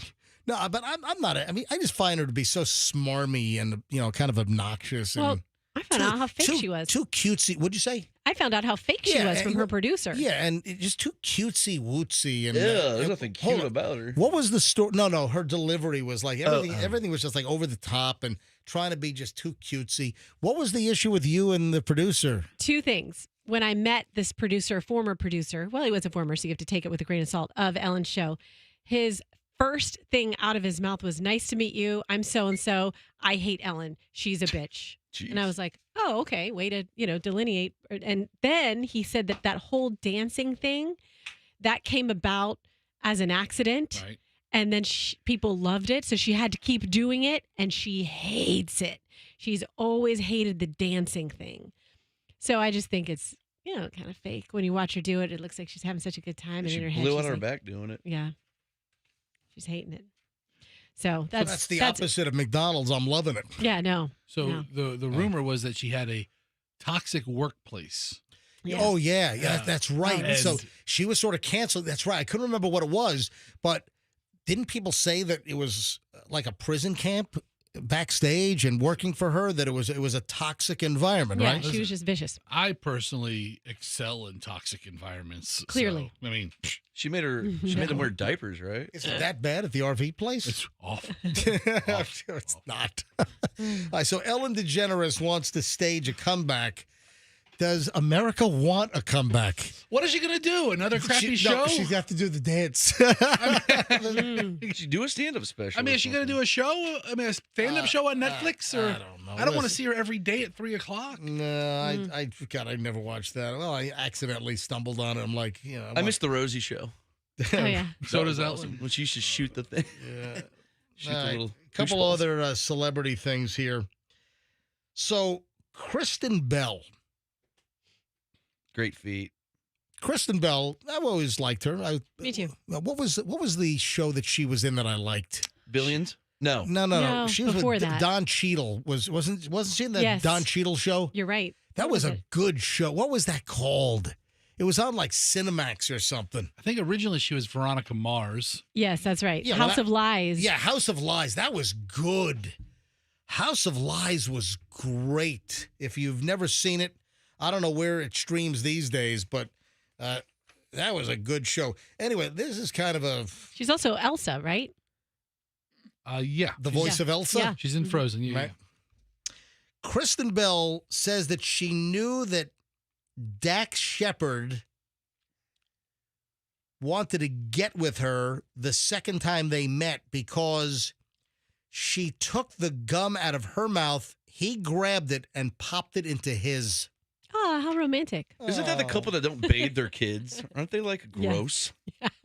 I mean, that sounds kind of gross. Where'd but- that come from? I remember hearing something along their lines that kids don't need a bath every day or Yeah, they even said that they week. give their kid a bath like once a week. Hey, there are some dermatologists that say that you only need to bathe once a week. Maybe that's why all those full body deodorants are like taking off like a rocket. For your kibbles and bits. What do they say for your bits and nits? Pits and bits. Oh. Yeah, Kristen Bell and Dax Shepard, they readily admit that they wait for their kids to literally stink before throwing them into a bath. That's disgusting. Yeah, that's gross because especially if you have little kids, they really don't stink. So think about how far removed from bathing they have to be to stink. But a lot of dermatologists will tell you that you don't need to shower every day. And then even less frequently, it's recommended that you wash your hair. Isn't it only recommended to wash your hair like once a week? I'm due. I haven't washed my hair in like 5 days. What? No. Okay. I'll wash it tonight. That's good. Fester likes it. He likes it dirty. Fester likes the raunchy kind of, In this corner that her and I broadcast from, yeah. occasionally Roxanne's hair let it is go. the dominant scent. And You like that must? I like the Yeah. musty one, yeah. Hair doesn't smell musty. It just smells like I like hairspray. Roxanne's hair, sweat, and hairspray is, It's lovely. Yeah. It's lovely. Uh-huh. All right, so we have a couple of local items here. Outback Steakhouse, which is, of course, is part of Bloomin' Brands. Bloomin' Brands includes Outback Steakhouse, Carrabba's, Bonefish Grill, Fleming's, right? Okay. Mhm. And Yeah. Blooming Brands, based right here in Tampa. You know what I used to like? What was the fish place? Roy's. Roy's closed. I used to love that place. Yeah, it was Remember? too niche. Was it Yeah. too niche? I once got raw chicken at Roy's. Was that what they We were should have gotten serving? some fish. What? I have chicken sashimi. No, Was that the menu? No, it was not.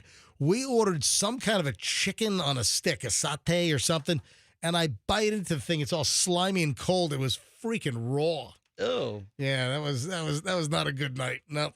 But anyway, I like the Bloomin' Brands products. Your Bloomin' Brands was also Cheeseburger in Paradise. Well, that didn't work out very well either.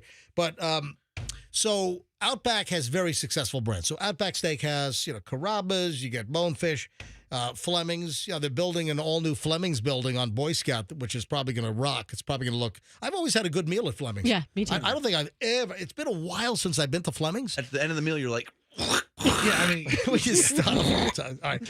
Can they change the name? But seriously, there are a couple of places, that are chains where I've always had a good meal. Capitol Grill. Me too. I have always had, and Capitol Grill is owned by Olive Garden. It's Darden.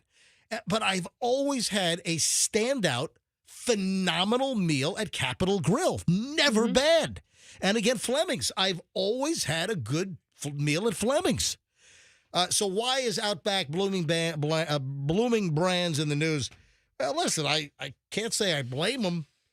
You had a local vegan restaurant here in St. Pete that stole the Blooming Onion name. You can't do that. You can't call it Bloomin' Onion. It's a service mark. It's a trademark. It's federal. Can't do that. Yeah, Tampa Bay Times had a story that this vegan restaurant had a playful spin, so they call it, on the Bloomin' Onion. Didn't last very long because this St. Pete restaurant, they were served with a cease and desist. And, listen, rightfully so. You gotta protect your trademarks. Who had the Awesome Blossom? The Awesome Blossom? Is that Chili's? Somebody had a Bloomin' Onion ripoff. Yeah, like a knockoff. Awesome. Chili's. Listen, you can't stop somebody from flouring an onion and dipping it in batter and then frying it up. And giving it a cutesy name. Yeah, exactly. But you just can't call it Bloomin' Onion.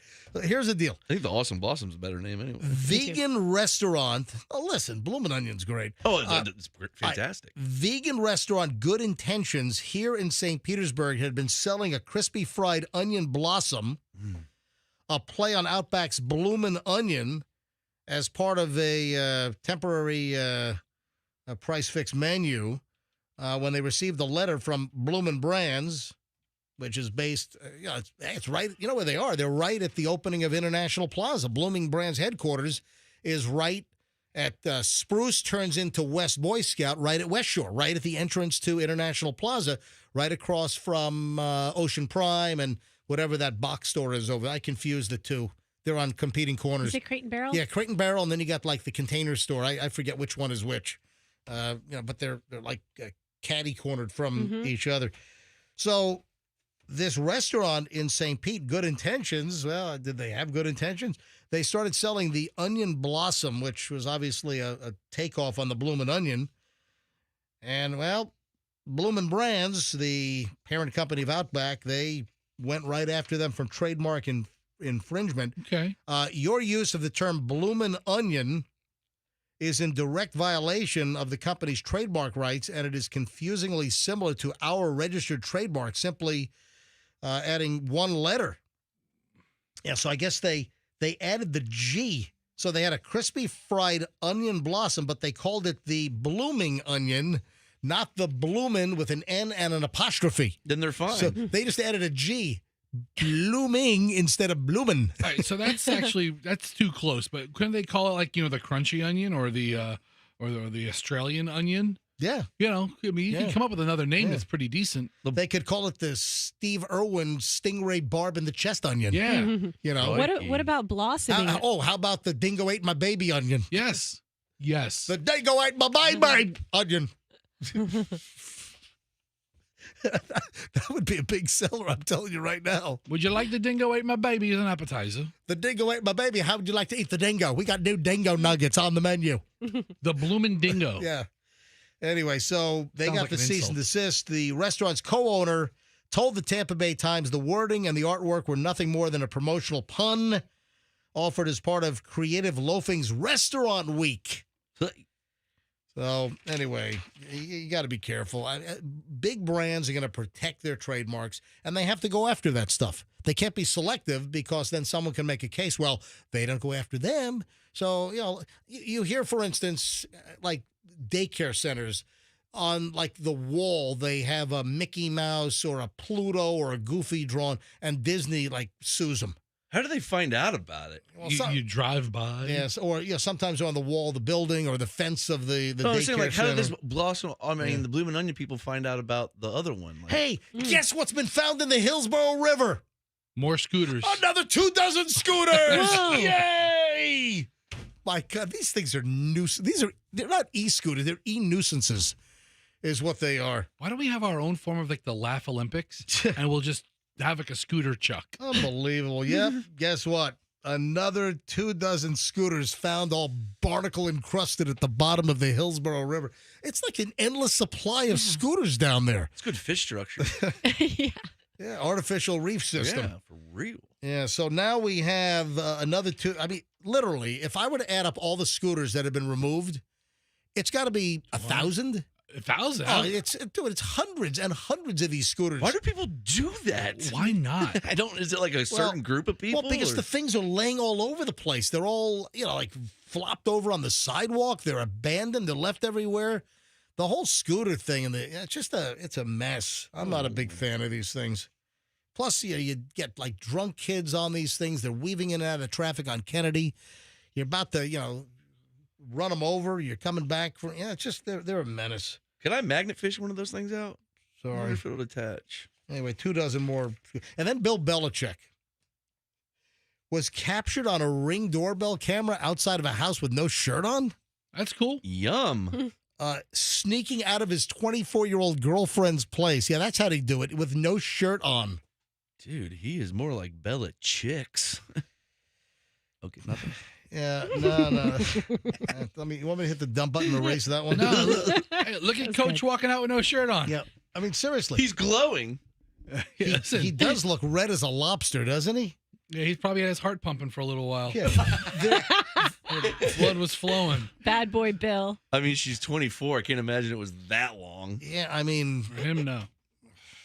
Good for him. Yeah, so Bill Belichick was seen sneaking out of the Massachusetts home of his 24-year-old cheerleader girlfriend, Jordan Hudson. You can almost hear her vomiting as he leaves. This guy's a multimillionaire. He's getting up off of her futon. Good for you, Bill. Oh, man. Anyway, so yeah, the videos, it is what it is. It's just Belichick with no shirt on. The Bill Belichick walk of shame. Yeah, whatever the heck it is. I think that's about it. Anything else? Roxanne, you're here tomorrow, right? I am here tomorrow, but, I'm already kind of mentally checked out, to be perfectly honest. I'm just a bunch of giggles. Yeah, that's what I want to hear. I'm just giggles and vacation, pre-vacation high. That's what I want to hear. And you're leaving at what time tomorrow to go to Italy? Not till 7 o'clock at night. All right. So you fly to Miami, then you got a red eye from Miami to Rome? Yep. All right. I won't remember any of it. In coach on the second to last row. Yep. Oh, how's that? Man. Do you find out what airplane you're on? No. Did you guys even look at the seating chart to try to find a seat that was good and not? I'm guessing that if you look at like seat. Oh, we weren't together. When we looked at it, we weren't even together. And then we had it. That's just foreboding. No. It's just a prediction. No, did you even look at some of the seat charts to see if you've got a good seat or a red seat? You don't want a red seat. Doug did all that. I just show up with my Xanax. All right, folks, we'll see you back here tomorrow. Hit our website, mjmorningshow.com. Hit our Instagram feeds. Folks, follow the MJ Morning Show Instagram feed. Many of you follow me, Certified MJ Radio, which you should, but also follow MJ Morning Show on Instagram. We'll see you back here tomorrow for the Friday show on 104.7 Q105. And do me a favor, let's be careful out there.